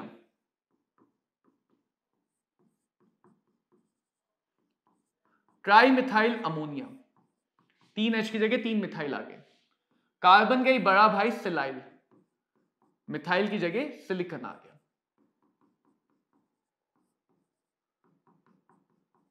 ज्यादा बॉन्ड मतलब ज्यादा अट्रैक्शन, ज्यादा बॉन्ड मतलब ज्यादा अट्रैक्शन। इन दोनों के पास कोई वेकेंट ऑर्बिटल नहीं है। सिलिकॉन के पास वेकेंट डी ऑर्बिटल है, सिलिकॉन के पास वेकेंट डी ऑर्बिटल है। सिग्मा पाई मतलब लोन पेयर खाली ऑर्बिटल, पाई इंटरेक्शन है। तो ये देखो पहले से जो डोनर एटम है वो हाइब्रिड ऑर्बिटल है, इसको बदलना पड़ेगा किसमें, पाई बॉन्ड बनाना है तो इसको किसमें बदलना पड़ेगा, अनहाइब्रिड। तो ये भी एक इंपॉर्टेंट सवाल है, ये जेई के लिए ज्यादा पूछा जाता है, नीट में इंपॉर्टेंस कम है लेकिन है, ऐसा नहीं कि बिल्कुल जीरो इंपॉर्टेंस। कि बैक बॉन्डिंग होने की वजह से ट्राइसिलाइल अमोनिया में लोन पेयर हाइब्रिडाइजेशन में नहीं रहता है, लोन पेयर हाइब्रिडाइजेशन में नहीं रहता है, वो बारी बारी से सिलिकॉन के साथ बैक बॉन्डिंग कर लेता है, जिससे इसका हाइब्रिडाइजेशन sp3 की जगह हो जाता है sp2। तो ये वो एग्जांपल समझाया तुम्हें जहां पे बैक बॉन्डिंग में हाइब्रिडाइजेशन चेंज हो रहा है। बैक बॉन्डिंग में अगर सेंट्रल एटम डोनेट करेगा तो उसको अपने लोन पेयर को हाइब्रिड से अनहाइब्रिड में ले जाना पड़ेगा। बैक बॉन्डिंग में, पाई बॉन्डिंग में सेंट्रल एटम डोनेट करेगा तो उसको हाइब्रिड ऑर्बिटल से लोन पेयर को अनहाइब्रिड में लेके जाना होगा। और सिग्मा बॉन्डिंग में अगर सेंट्रल एटम एक्सेप्ट करेगा तो उसको खाली अनहाइब्रिड ऑर्बिटल को हाइब्रिड बनाना पड़ेगा। सिग्मा बॉन्डिंग में सेंट्रल एटम एक्सेप्टर है तो हाइब्रिडाइजेशन बदलेगी, बैक बॉन्डिंग में सेंट्रल एटम डोनर है तो हाइब्रिडाइजेशन बदलेगी। तो ये सब बात हुई वैलेंस बॉन्ड थ्योरी की। इसका एक मेजर ड्रॉबैक है O2 का पैरामैग्नेटिक, क्योंकि इसके अकॉर्डिंग O2 के पास even in number of electron है और रियलिटी में O2 पैरामैग्नेटिज्म है, पैरामैग्नेटिज्म। तो ऑक्सीजन पैरामैग्नेटिक क्यों है, ऑक्सीजन में इवन इलेक्ट्रॉन होते हुए भी 2 अनपेयर्ड इलेक्ट्रॉन कैसे हैं, इस बात को वीबीटी एक्सप्लेन नहीं कर पाता है। अगर हम वीबीटी से ऑक्सीजन का स्ट्रक्चर बनाएं, एक डबल बॉन्ड है, सारे इलेक्ट्रॉन पेयर्ड हैं, और एक्चुअल में जब एक्सपेरिमेंट्स में देखा गया तो ऑक्सीजन में 2 इलेक्ट्रॉन अनपेयर्ड है, यानी ये गलत है। तो वीबीटी का मेजर ड्रॉबैक है कि ऑक्सीजन के पैरामैग्नेटिज्म को एक्सप्लेन नहीं कर पाता है, और इसी के लिए हमारी अगली थ्योरी आई जिसका नाम है मॉलिक्यूलर ऑर्बिटल थ्योरी। तो बच्चों मॉलिक्यूलर ऑर्बिटल थ्योरी का कॉन्सेप्ट बड़ा सिंपल सा है। इन्होंने क्या कहा, ये पूरा का पूरा बेसिक क्वांटम एटॉमिक मॉडल पे, कि जो भी एटम होते हैं, अगर 2 एटम आ रहे हैं, 2 एटम मिलके क्या बना रहे हैं, मॉलिक्यूल। तो एटम के अंदर हमें पता है जो जगह होती है उनको कहते हैं एटॉमिक ऑर्बिटल, जिनको रिप्रेजेंट करते हैं साई से, श्रोडिंगर वेव फंक्शन, राइट। और अगर एटम के अंदर इलेक्ट्रॉन की पोजीशन अनसर्टेन है, तभी तो हम ऑर्बिटल की बात करते हैं जहां पे इलेक्ट्रॉन फाइंडिंग प्रोबेबिलिटीज मैक्सिमम। तो अगर ऑर्बिटल के अंदर, एटम के अंदर इलेक्ट्रॉन की पोजीशन अनसर्टेन है, तो मॉलिक्यूल के अंदर भी तो अनसर्टेनिटी होगी या नहीं होगी। तो मॉलिक्यूल के अंदर भी कुछ तो ऐसी जगह होंगी जहां इलेक्ट्रॉन मिलने की डेंसिटी या चांसेस मैक्सिमम है। उन्हीं जगहों को कहा गया मॉलिक्यूलर ऑर्बिटल्स। उन्हीं जगहों को क्या कहा गया, मॉलिक्यूलर ऑर्बिटल्स। यानी कि जो एटम का कॉन्सेप्ट था क्वांटम नंबर का, shell, subshell, magnetic quantum number, spin quantum number, वो पूरा concept, nodal plane, shape of orbital, वो पूरा कॉन्सेप्ट एक्सटेंड कर दिया गया मॉलिक्यूल्स पे। तुम्हारे नीट लेवल में अगर बताऊं तो तुम्हें सिर्फ डाई एटॉमिक मॉलिक्यूल्स पढ़ने हैं, यानी जब भी डाई एटॉमिक मॉलिक्यूल्स आए, जिनमें 20 या 20 से कम इलेक्ट्रॉन है, तभी तुम मॉलिक्यूलर ऑर्बिटल थ्योरी की मदद लोगे। अदरवाइज तुम्हें वेस्पर या वीबीटी की मदद लेनी होगी। लुईस की हम मदद वैसे भी लेते, बेचारा लुईस मदद नहीं लेता, उसको साइड कर देते। तो या तो मॉलिक्यूलर ऑर्बिटल जो बहुत एडवांस है, इसलिए अभी ज्यादा नहीं डिटेल में जाना है, लेकिन थोड़ी बहुत बातें समझनी है। अब मॉलिक्यूलर ऑर्बिटल बनेंगी कैसे? एटॉमिक ऑर्बिटल से। एटम ही तो मिलके मॉलिक्यूल बना रहे हैं, तो एटॉमिक ऑर्बिटल मिलके ही क्या बनाएंगे? Molecular orbital. अगर बात करें एनर्जी प्रोफाइल डायग्राम से, तो दो एटॉमिक ऑर्बिटल्स जिनकी एनर्जी सिमिलर हो, बहुत ज्यादा गैप हो तो इंटरेक्शन नहीं होगा, जिनकी सिमेट्री अच्छी हो, उन केस में ये दो में से कोई एक काम कर सकते हैं। ये दो में से कोई एक काम कर सकते हैं। या तो ये दोनों अट्रैक्शन करके एनर्जी को घटा लें, क्योंकि एटम में नेगेटिव चार्ज भी है, पॉजिटिव चार्ज भी है, तो या तो ये अट्रैक्शन करके एनर्जी को घटा लें, या फिर इन दोनों के बीच में हो सकता है रिपल्शन हो जाए और उस रिपल्शन से एनर्जी बढ़ जाए। क्योंकि इलेक्ट्रॉन वेव फंक्शन होता है, वेव नेचर होता है, तो हम इसको ये बोलते हैं कि या तो अगर दो वेव आ रही है तो या तो वो कंस्ट्रक्टिव इंटरफेरेंस करेंगी, ब्राइट फ्रिंज बनाएंगी, या वो डिस्ट्रक्टिव इंटरफेरेंस करेंगी, डार्क फ्रिंज बनाएंगे। तो वैसे यहां पे भी है, अगर दो कोहेरेंट एटम है, यही सब कंडीशन बन जाएगी। दो ऐसे एटम है जो आपस में कोहेरेंट है, क्योंकि इंटरफेरेंस कोहेरेंट एटम में या कोहेरेंट सोर्स में होता है, यानी उनकी एनर्जी सिमिलर है, बहुत ज्यादा एनर्जी में डिफरेंस नहीं है, उनका जो सिमेट्री है वो सिमिलर है, ओवरलैपिंग अच्छे से, ये सारी कंडीशन है एटॉमिक ऑर्बिटल के कंबाइन होने की। तो उनसे दो इंटरेक्शन होते हैं। अट्रैक्शन जो एनर्जी को घटाता है, जो ज्यादा स्टेबल है, तो इस ऑर्बिटल को बोलते हैं बॉन्डिंग मॉलिक्यूलर ऑर्बिटल। और रिपल्शन जो एनर्जी को कम करे, बढ़ा देगा, रिपल्शन बॉन्ड को ब्रेक करवाएगा, तो इसको बोलते हैं एंटी बॉन्डिंग मॉलिक्यूलर ऑर्बिटल। ये बॉन्ड के ऑर्डर को घटाएगा। तो बेसिकली हम क्या करने वाले हैं आगे, कि हम रिपल्शन एंड अट्रैक्शन दोनों कंसीडर करने वाले हैं। बॉन्ड कब बनेगा? जब नेट अट्रैक्शन ज्यादा हो नेट रिपल्शन से। तो ओवरऑल हम क्या करेंगे, हम एटम के कॉम्बिनेशन में दोनों बातों को सोचेंगे कि भाई रिपल्शन किसमें कितना हुआ, अट्रैक्शन कितना हुआ, कितने इलेक्ट्रॉन, मान लो 10 इलेक्ट्रॉन अट्रैक्शन वाले हिस्से में गए और 12 इलेक्ट्रॉन रिपल्शन वाले हिस्से में चले गए, तो क्या बॉन्ड बन सकता है? नहीं, वो एटम बनेगा ही नहीं। 10 इलेक्ट्रॉन अट्रैक्शन में गए, 10 रिपल्शन में गए, बॉन्ड नहीं बन पाएगा। 10 इलेक्ट्रॉन अट्रैक्शन में, 8 इलेक्ट्रॉन रिपल्शन में, अब बॉन्ड बन सकता है, क्योंकि 10 इलेक्ट्रॉन ज्यादा हैं जो अट्रैक्शन वाले। तो बॉन्ड तभी बनेगा जब अट्रैक्शन वाले इलेक्ट्रॉन ज्यादा हो रिपल्शन वाले से। तो यह भी देख लिया गया कि वेव हमेशा दो ही तरह से कंबाइन करती है, लीनियर, मल्टीप्लाई डिवाइड नहीं, या तो वो एडिशन कर सकती है या वो subtraction, and this is called as linear combination of atomic orbital. जो एक छोटा सा अप्रोक्सीमेशन है कि एटॉमिक ऑर्बिटल जब भी मॉलिक्यूलर ऑर्बिटल बनाएंगे, they can combine linearly only, वो हमेशा लीनियर कंबाइन करते हैं। और जब तक क्वेश्चन में मेंशन ना हो, हम ये मान के चलते हैं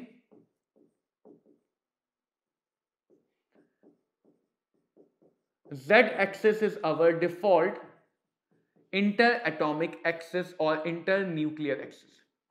तो हम ये assume कर लेते हैं कि जो एटम आ रहे हैं वो एटम अपने Z axis के along आ रहे हैं।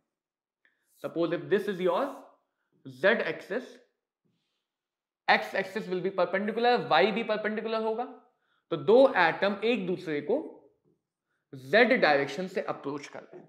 अब देखो इससे क्या होगा, अगर S ऑर्बिटल आती है, S सिर्फ और सिर्फ सिग्मा बना सकता है, तो या तो सिग्मा बॉन्डिंग बना लेगा या सिग्मा एंटी बॉन्डिंग। तो यहां भी वो कॉन्सेप्ट है कि एटॉमिक ऑर्बिटल बॉन्ड बनाए, इंटरेक्शन करेंगे, तो दो टाइप के हो सकते हैं, 1-1 लोब, 2-2 लोब, सिग्मा इंटरेक्शन और पाई इंटरेक्शन। P में हमारे सामने तीन ऑप्शन है, एक एटम की px दूसरे एटम की px से करे, एक एटम की py दूसरे एटम की py से करे, या एक एटम की pz दूसरे एटम की pz से करे। देखना, अगर मैं बात करूं px, तो px होती है x एक्सिस के पैरेलल।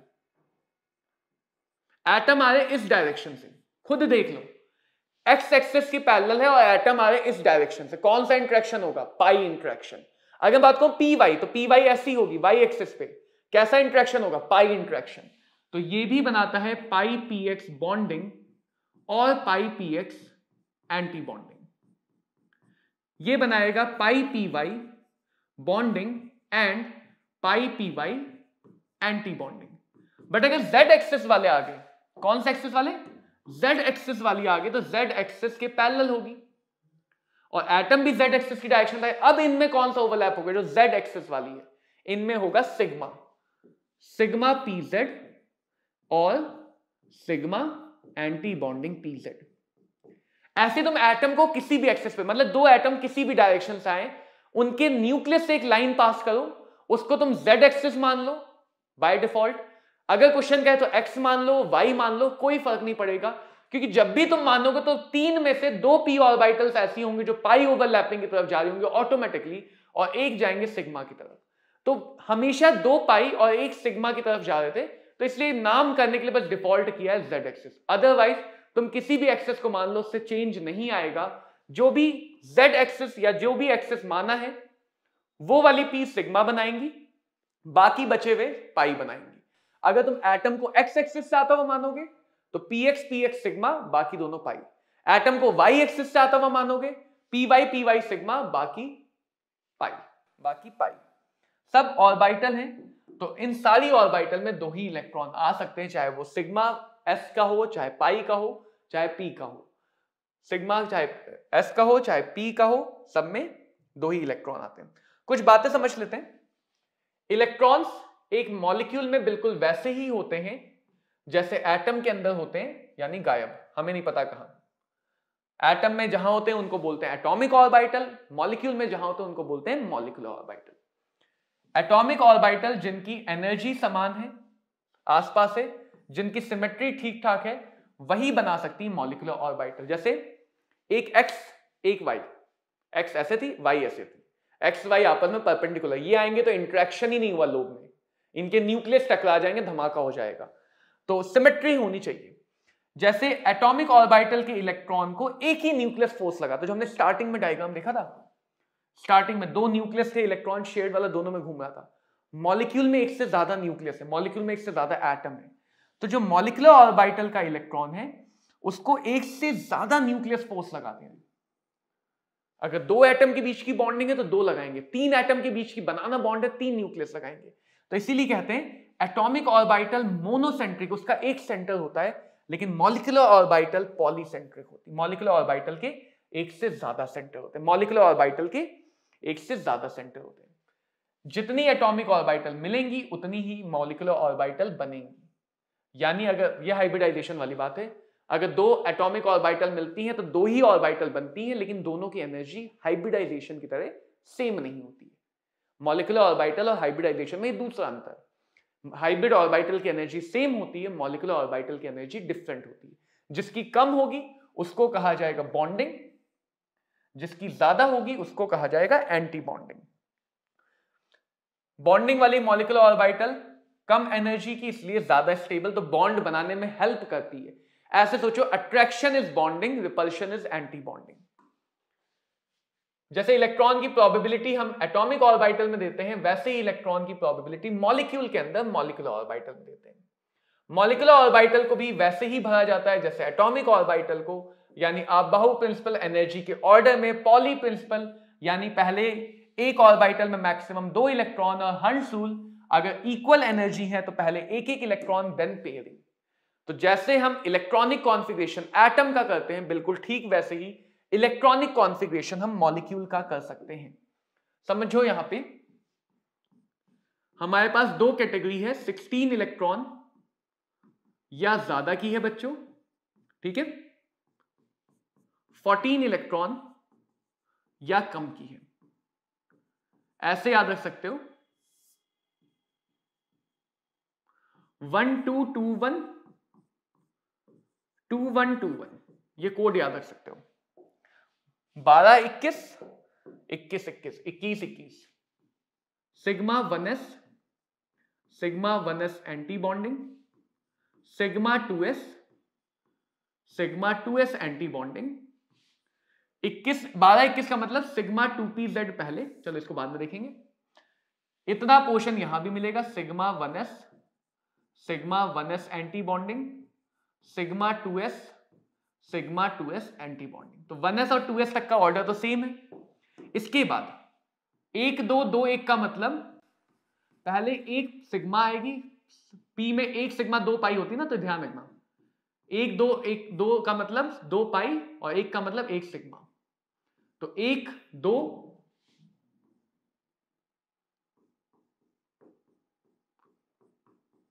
2 1, दोनों की एंटी बॉन्डिंग एक साथ लेने वाला, दोनों की एनर्जी इक्वल है।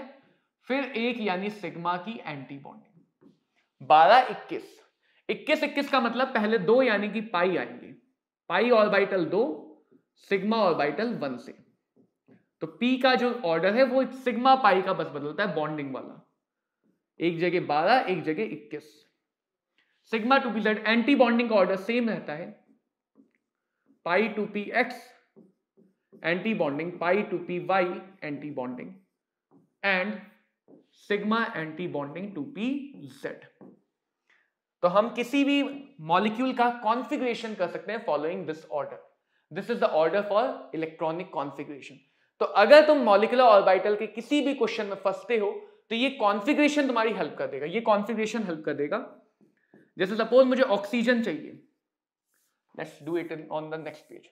सपोज मुझे क्या चाहिए, मुझे चाहिए ऑक्सीजन, 16 इलेक्ट्रॉन, 16 या 16 से ज्यादा के लिए 12 21, 2 इलेक्ट्रॉन यहां, 2 इलेक्ट्रॉन यहां। या पहले कॉन्फ़िगरेशन चलो लिख लेते हैं, पहले हम यहां पे कॉन्फ़िगरेशन लिख लेते हैं।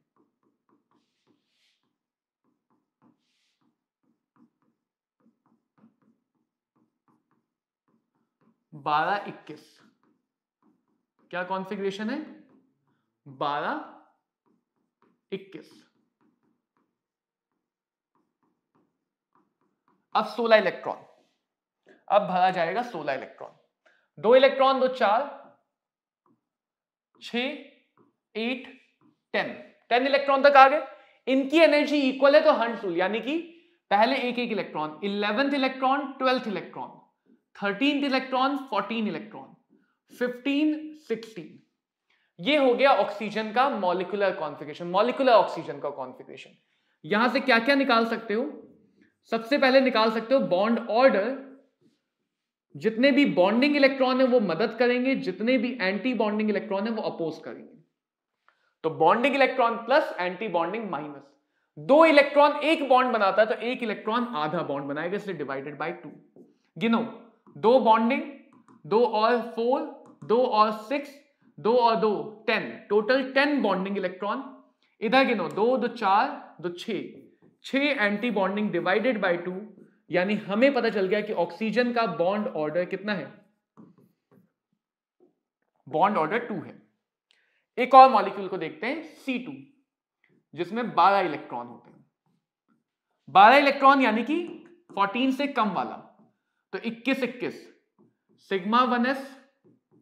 Sigma 1s anti bonding, sigma 2s, ये वाला पोर्शन तुम चाहो तो थोड़ी देर के लिए 2x 3x जितना करना है कर लो, sigma 2s anti bonding. Then हमारे पास आएगा 21 यानी कि pi 2px pi 2py,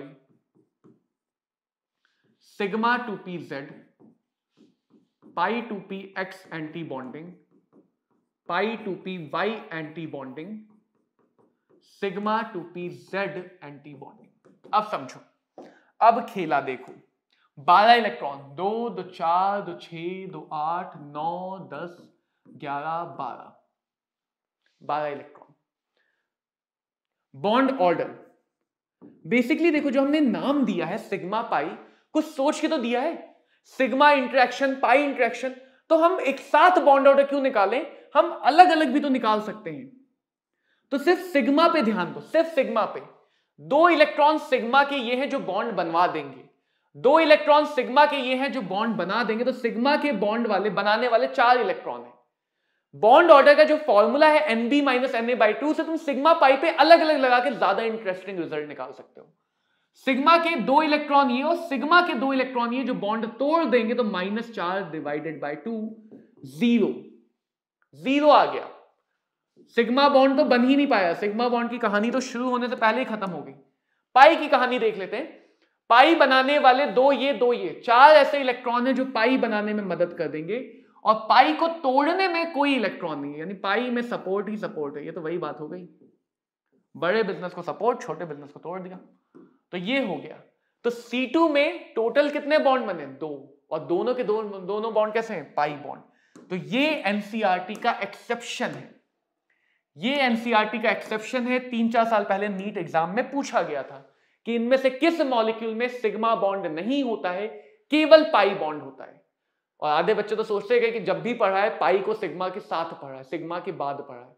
molecular orbital में ऐसा नहीं है, इंटरेक्शन होगा, सिग्मा बच गया तो सिग्मा, पाई बच गया तो पाई। बॉन्ड से मतलब है, इससे कोई मतलब नहीं पहला बॉन्ड कौन सा, दूसरा बॉन्ड कौन सा। C2 में डबल बॉन्ड है, लेकिन दोनों बॉन्ड क्या है? Pi bond. जो आखिरी भरी हुई ऑर्बिटल है उसको कहा जाता है होमो, हाईएस्ट ऑक्यूपाइड मॉलिक्यूलर ऑर्बिटल, और जो पहली खाली ऑर्बिटल है बच्चों उसको कहा जाता है LUMO, lowest unoccupied molecular orbital. तो ऑक्सीजन की होमो पाई स्टार है, ऑक्सीजन की ल्यूमो सिग्मा स्टार है। अगर मान लो यहां पे एक इलेक्ट्रॉन होता तो भी पाई स्टार, वो लेवल भर गया ना, वो एनर्जी लेवल। तो ऐसा नहीं कि अगर एक इलेक्ट्रॉन है तो इसको ल्यूमो बोल दो, ये एनर्जी लेवल एक साथ है तो इनमें से एक भी भरा तो ये लेवल होमो, इसके बाद वाला लेवल ल्यूमो। 2 इलेक्ट्रॉन अनपेयर्ड हैं तो पैरामैग्नेटिक, 2 इलेक्ट्रॉन अनपेयर्ड हैं तो इससे तुम पैरामैग्नेटिक डायामैग्नेटिक निकाल सकते हो। सारे इलेक्ट्रॉन पेयर्ड हैं तो ये मॉलिक्यूल डायामैग्नेटिक। तो ये सारी बातें यहां से निकाली जाती हैं, मॉलिक्यूलर ऑर्बिटल थ्योरी में ये सारी बातें निकाली जाती हैं। बॉन्ड ऑर्डर अगर बढ़ेगा तो बॉन्ड की स्ट्रेंथ बढ़ेगी, लेंथ घटेगी, तो वो कंपैरिजन भी क्वेश्चन में आता है। अब देखो मॉलिक्यूलर ऑर्बिटल के लिए हमें क्या ध्यान रखना है, देखो यही तुम्हारा सारा खेल है, मॉलिक्यूलर ऑर्बिटल का सारा खेल यही पेज है। पहली बात, बॉन्ड ऑर्डर। अगर तुम्हारे पास 14 इलेक्ट्रॉन है तो बॉन्ड ऑर्डर 3 है। 14 से हर एक इलेक्ट्रॉन आगे जाने पे या 14 से हर एक इलेक्ट्रॉन पीछे आने पे बॉन्ड ऑर्डर 0.5 घट जाएगा। तो 3 से घट के हो गया 2.5, 3 से घट के हो गया 2.5। तो ऐसे ही तुम 13 से पीछे तक 12, 11, 10, 9, 8 पे जाके बॉन्ड ऑर्डर 0 आ जाएगा। 15 से 16, 17, 18, 19, 20 पे जाके बॉन्ड ऑर्डर 0 आ जाएगा, यानी बॉन्ड ऑर्डर 0 का मतलब मॉलिक्यूल एग्जिस्ट ही नहीं करेगा। तो हमें बॉन्ड ऑर्डर इससे कम का पूछा जाए तो कॉन्फ़िगरेशन करो, वरना सीधे डायरेक्टली निकालो। 3-4 मॉलिक्यूल दिए जाएंगे, पूछा जाए किसका बॉन्ड ऑर्डर ज्यादा है, इलेक्ट्रॉन देखो, आंसर निकालो। बहुत जल्दी आंसर निकलेगा अगर तुम्हें ये पेज याद हो गया तो। दूसरी बात, सिर्फ 4 इलेक्ट्रॉन, 8 इलेक्ट्रॉन और 20 इलेक्ट्रॉन, यही 3 बॉन्ड ऐसे, यही 3 इलेक्ट्रॉन ऐसे हैं जहां पे बॉन्ड ऑर्डर 0 आता है, यानी मॉलिक्यूल बनता ही नहीं है। तो कभी भी ऑप्शन दिया जाए which of the following does not exist, इन तीनों इलेक्ट्रॉन को ढूंढो। किसी ऑप्शन में कोई मॉलिक्यूल मिला जिसमें 4, 8 या 20 इलेक्ट्रॉन है, वो डज नॉट एग्जिस्ट।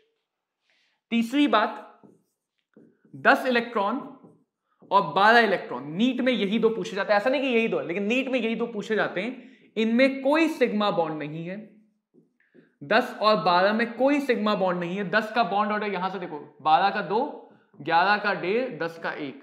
10 में एक बॉन्ड है पाई नेचर का सिर्फ, 12 में 2 बॉन्ड हैं दोनों पाई नेचर के। जैसे 12 में निकाला वैसे तुम 10 में निकाल सकते हो, लेकिन जरूरत नहीं है। चौथी बात, जितने भी ऑड इलेक्ट्रॉन वाले हैं वो तो डेफिनेटली क्या होंगे, पैरामैग्नेटिक। कितने अनपेयर्ड, 1 अनपेयर्ड। जितने भी ऑड हैं वो पैरामैग्नेटिक आ जाएंगे, 1 अनपेयर्ड। इवन वाले में जैसे हमने 16 वाला ऑक्सीजन देखा, 16 वाला ऑक्सीजन देखा, वैसे 10 और 16 देख लो। बस 10 और 16 में 2 अनपेयर्ड हैं, बाकी सब में सारे के सारे पेयर्ड हैं। तो तुम्हारे सामने पैरामैग्नेटिक में 2 केस हैं यहां पे, एक ऑड इलेक्ट्रॉन वाले पैरामैग्नेटिक है सारे, और 10 और 16 वाले इवन वाले भी पैरामैग्नेटिक हैं, 2 अनपेयर्ड इलेक्ट्रॉन, सबसे ज्यादा पैरामैग्नेटिक सब, बाकी इवन वाले जितने भी हैं वो सब डायामैग्नेटिक हैं। ये 4 पॉइंट से बाहर क्वेश्चन नहीं आता है। बॉन्ड ऑर्डर से लेंथ स्टेबिलिटी कंपेयर करने वाले क्वेश्चन आते हैं, मॉलिक्यूल डज नॉट एग्जिस्ट वाला क्वेश्चन आता है, या थ्योरी का क्वेश्चन आता है। तो एमओटी के लिए ये जो 4 बातें, ये तुम्हारा ब्रह्मास्त्र है। ये जो 4 बातें बच्चों, ये तुम्हारा ब्रह्मास्त्र, इसको कर डाला तो एमओटी में सब कुछ खत्म कर डाला। तो जैसे बहुत सारे क्वेश्चन तुम्हें दिखेंगे, ये वाला है मैग्नेटिक बिहेवियर बदल गया। मैग्नेटिक बिहेवियर मतलब पैरा से डाया, डाया से पैरा। देख लो, पैरा से डाया, डाया से पैरा, हमने कंडीशन देखी है, कब पैरा है कब डाया है। इलेक्ट्रॉन काउंट करो, कॉन्फ़िगरेशन करने की मेहनत भी नहीं करनी है, सिर्फ इलेक्ट्रॉन काउंट करो। 10, 16 या ऑड है तो पैरा, कुछ और है तो डाया। 10, 16 या ऑड इलेक्ट्रॉन है तो पैरा, वरना डाया। सीधे सीधे पता चलेगा मैग्नेटिक बिहेवियर बदला या नहीं बदला, मैग्नेटिक बिहेवियर बदला या नहीं बदला।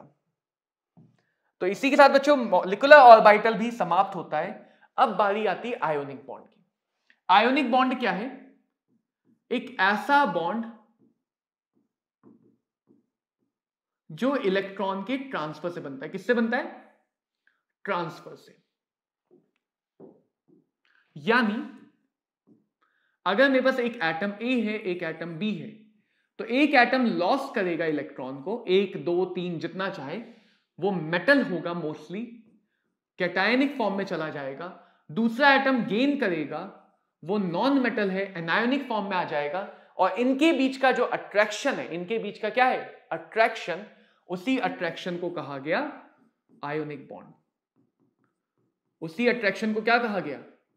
Ionic bond. और इस अट्रैक्शन का मेजरमेंट लिया गया लैटिस एनर्जी से,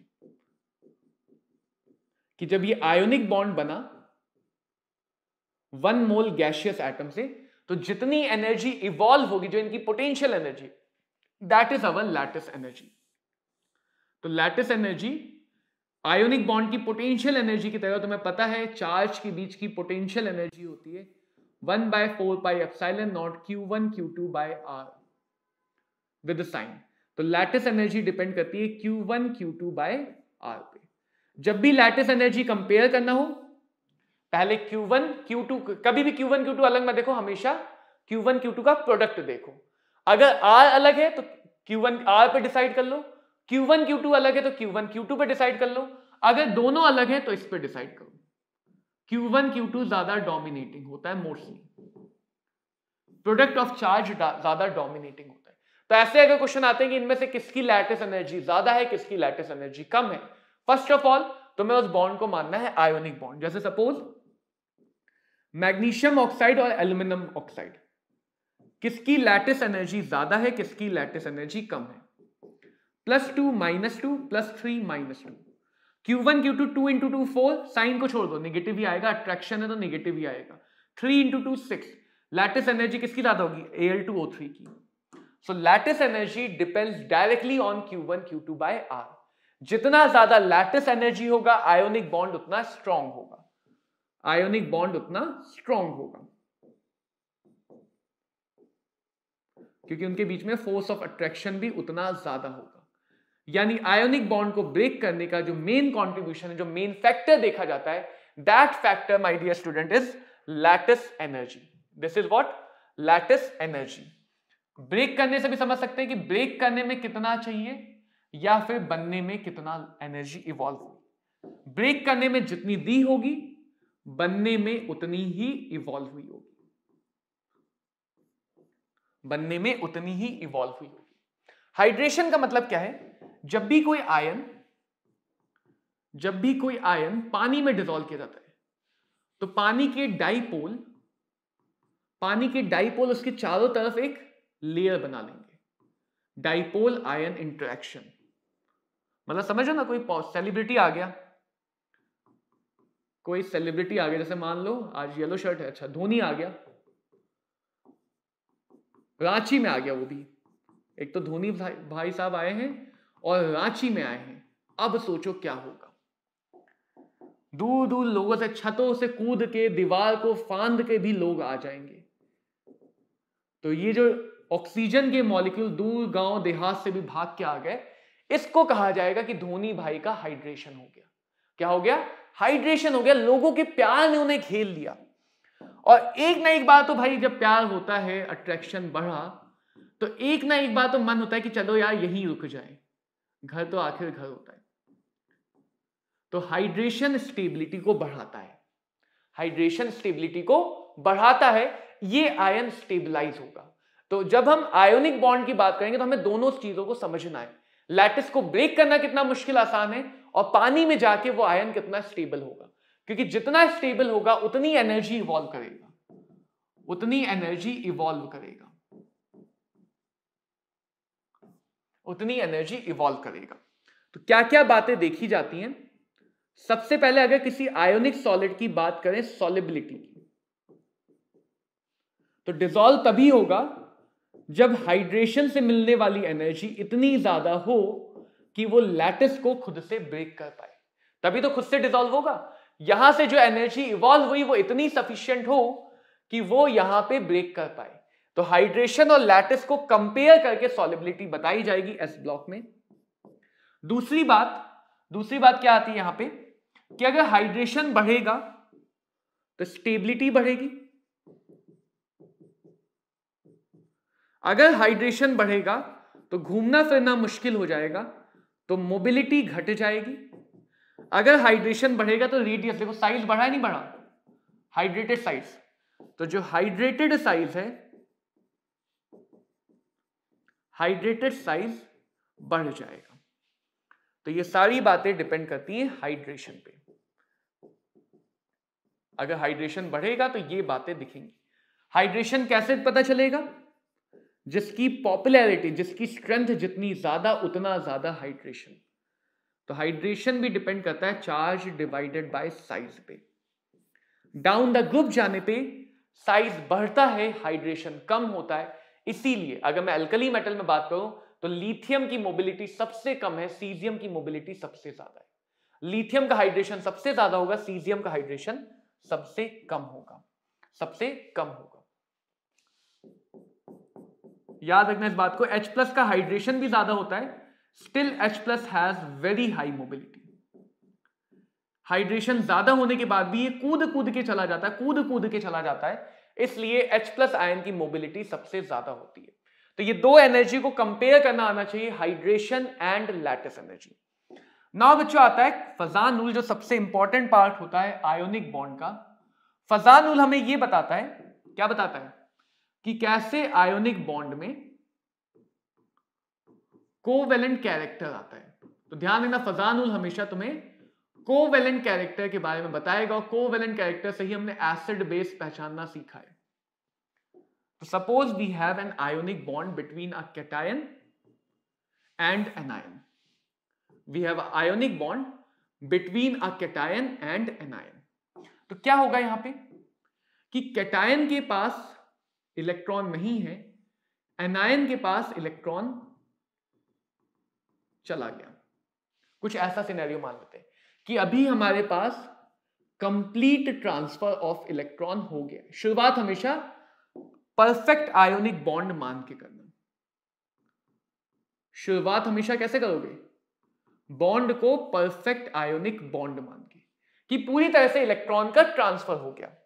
लेकिन कैटायन ऐसा थोड़ी, इतना साधु इंसान थोड़ी होगा, थोड़ा बहुत लालच तो होगा ना, फोर्स तो लगाएगा, पॉजिटिव चार्ज है, पूरी तरह से तो देगा नहीं। देखो आइडियली हम मानते हैं कि या तो बराबर की शेयरिंग हो या पूरा ट्रांसफर हो। रियल वर्ल्ड में लालच है, लोभ है, जलन है, ईर्ष्या है, तो कुछ ना कुछ तो ये खींचेगा। तो जो पहले इलेक्ट्रॉन अकेला अच्छा खासा सिर्फ निगेटिव के आसपास घूम रहा था, सिर्फ निगेटिव के आसपास घूम रहा था, उसका कुछ पोर्शन तो ये पॉजिटिव भी ले जाएगा। कुछ पोर्शन, मेजॉरिटी पोर्शन अभी भी निगेटिव के पास है, लेकिन कुछ पोर्शन तो ये पॉजिटिव भी लेके जाएगा। इस प्रोसेस को बोलते हैं पोलराइजेशन। पोलराइजेशन का मतलब कि इलेक्ट्रॉन क्लाउड का डिस्टॉर्शन हो गया। क्या हो गया?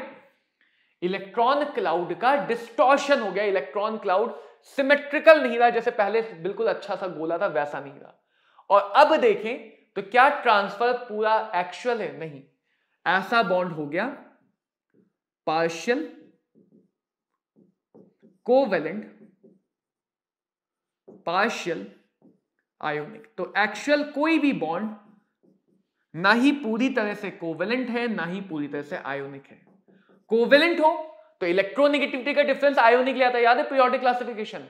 कोवेलेंट हो तो इलेक्ट्रोनेगेटिविटी का डिफरेंस आयोनिक कैरेक्टर ले आता है, और अगर आयोनिक हो तो फजान बता देता है कि भाई इलेक्ट्रोनेगेटिविटी आ गया, इलेक्ट्रोनेगेटिविटी आ गई। तो अगर हम यहां पे समझे कोवेलेंट कैरेक्टर कब आएगा,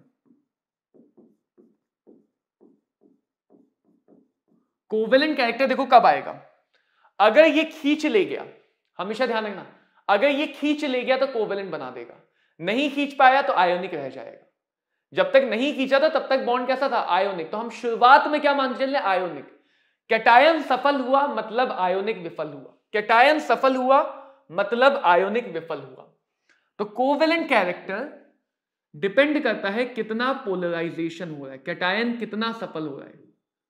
पोलराइजेशन किसका हो रहा है, पोलराइजेशन किसका हो रहा है, इलेक्ट्रॉन क्लाउड का, इलेक्ट्रॉन का पोलराइजेशन यानी डिस्टॉर्शन। पोलराइजेशन मतलब डिस्टॉर्शन। वो क्लाउड किसके पास है, वो क्लाउड सर है एनायन के पास। वो क्लाउड किसके पास है, एनायन के पास। कर कौन रहा है, ये सारा रायता फैला कौन रहा है, सर कैटायन। तो जिसको ये सारा काम करना है उसको क्या होना चाहिए, स्ट्रॉन्ग। जिसको ये सारा काम करना है उसको होना चाहिए स्ट्रॉन्ग, और जिससे ये काम होना है उसको होना चाहिए वीक। अगर ये ज्यादा स्ट्रॉन्ग हुआ तो खींच ले जाएगा, ये वीक हुआ तो रोक नहीं पाएगा। और चार्ज की स्ट्रेंथ कैसे आती है, कैटायन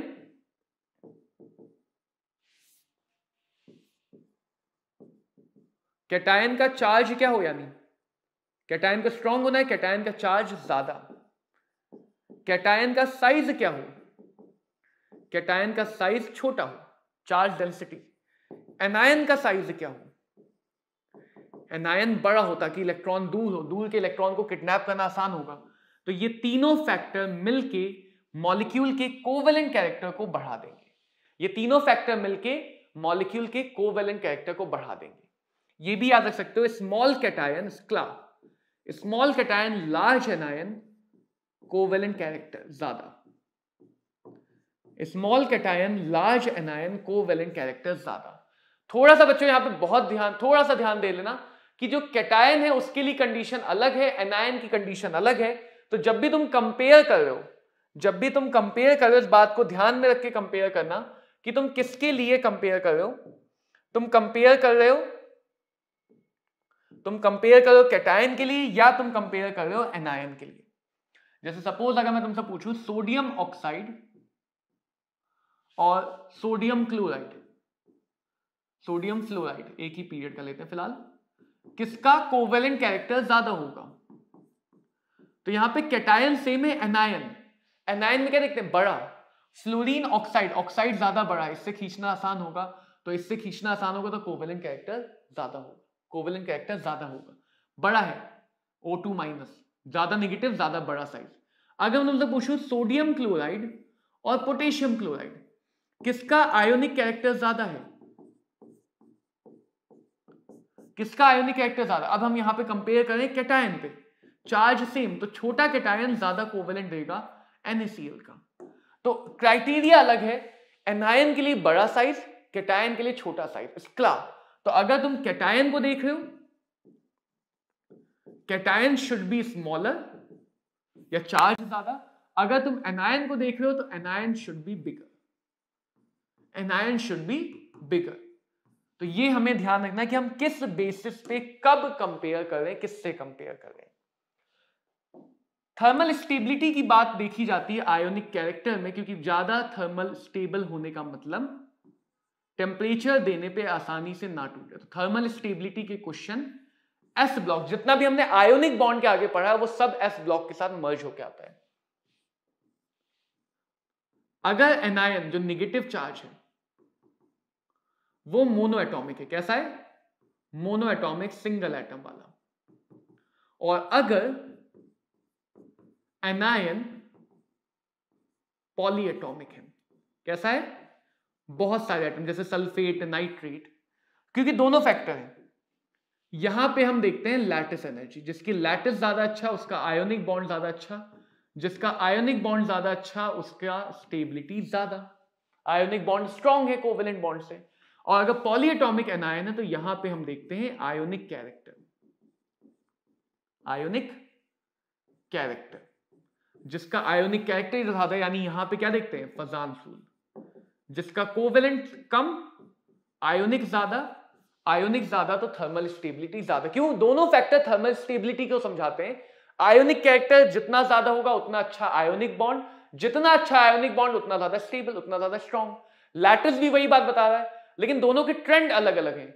तो कहां पे ये वाला फैक्टर डोमिनेट करता है, कहां पे ये वाला फैक्टर डोमिनेट करता है, उसके लिए हमें छोटी सी बात याद रखनी है कि अगर एनायन पॉलीएटॉमिक है, एनायन ऐसा है जिसमें एक से ज्यादा एटम्स आते हैं, तो वहां पे हम थर्मल स्टेबिलिटी देखते हैं किससे? फजानसूल से। आयन ऐसा है जिसमें एक ही एटम आता है, तो वहां पे हम देखते हैं किससे? लैटिस एनर्जी से। किससे देखते हैं? लैटिस एनर्जी से। लास्ट टॉपिक है बच्चों इस चैप्टर का, this is our hydrogen bonding, जो आई थिंक तुम्हें पता होगा। This is nothing but special dipole dipole interaction. इसके बारे में तुम्हें ज्यादा नहीं बताऊंगा क्योंकि आई थिंक तुम्हें पता है। Hydrogen bond is special dipole dipole interaction, जहां पे एक तरफ होता है बहुत ज्यादा अच्छे से पॉजिटिवली चार्ज हाइड्रोजन एटम, और दूसरी तरफ होते हैं तीन बहुत खास partially negative charge electronegative atom. तो जब इनके बीच में डाइपोल इंटरेक्शन होता है, उस डाइपोल इंटरेक्शन को बोलते हैं हाइड्रोजन बॉन्ड। जैसे we have water molecule, water molecule में ऑक्सीजन ज्यादा नेगेटिव, उस पर पार्शियल नेगेटिव, हाइड्रोजन कम नेगेटिव, उस पर पार्शियल पॉजिटिव। तो अगर हाइड्रोजन ऑक्सीजन से डाइपोल इंटरेक्शन कर ले, अट्रैक्शन कर ले, इसको कहा जाएगा एच बॉन्ड। इस इंटरेक्शन को क्या कहा जाएगा? H bond. स्ट्रेंथ की बात करें, क्योंकि फ्लोरीन ज्यादा नेगेटिव एटम होता है, तो फ्लोरीन और हाइड्रोजन के बीच का एच बॉन्ड ज्यादा स्ट्रॉन्ग है। ऑक्सीजन हाइड्रोजन के बीच के एच बॉन्ड से जो ज्यादा स्ट्रॉन्ग है नाइट्रोजन हाइड्रोजन के बीच के एच बॉन्ड से। अगर एच बॉन्ड अलग अलग मॉलिक्यूल के बीच में बनता है तो इसको कहा जाता है इंटरमॉलिक्यूलर एच बॉन्ड। पहचानने का आसान सा तरीका, अगर तुम इसको ब्रेक कर दो तो दोनों मॉलिक्यूल अलग हो गए, तो इसका मतलब इंटरमॉलिक्यूलर। और अगर एच बॉन्ड एक ही मॉलिक्यूल के एटम के बीच में बन रहा है,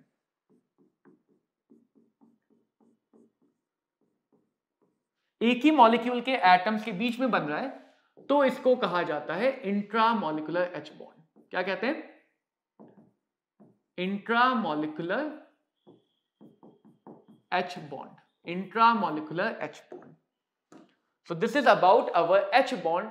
कौन सा एच बॉन्ड है? Intermolecular, intramolecular. इंटरमॉलिक्यूल मॉलिक्यूल्स को कनेक्ट करेगा, इंट्रामॉलिक्यूल मॉलिक्यूल को अंदर ही कनेक्ट करेगा, तो बाहर से नहीं करेगा। बॉइलिंग पॉइंट बढ़ा देगा क्योंकि बहुत सारे कनेक्ट हो गए, बॉइलिंग पॉइंट घटा देगा।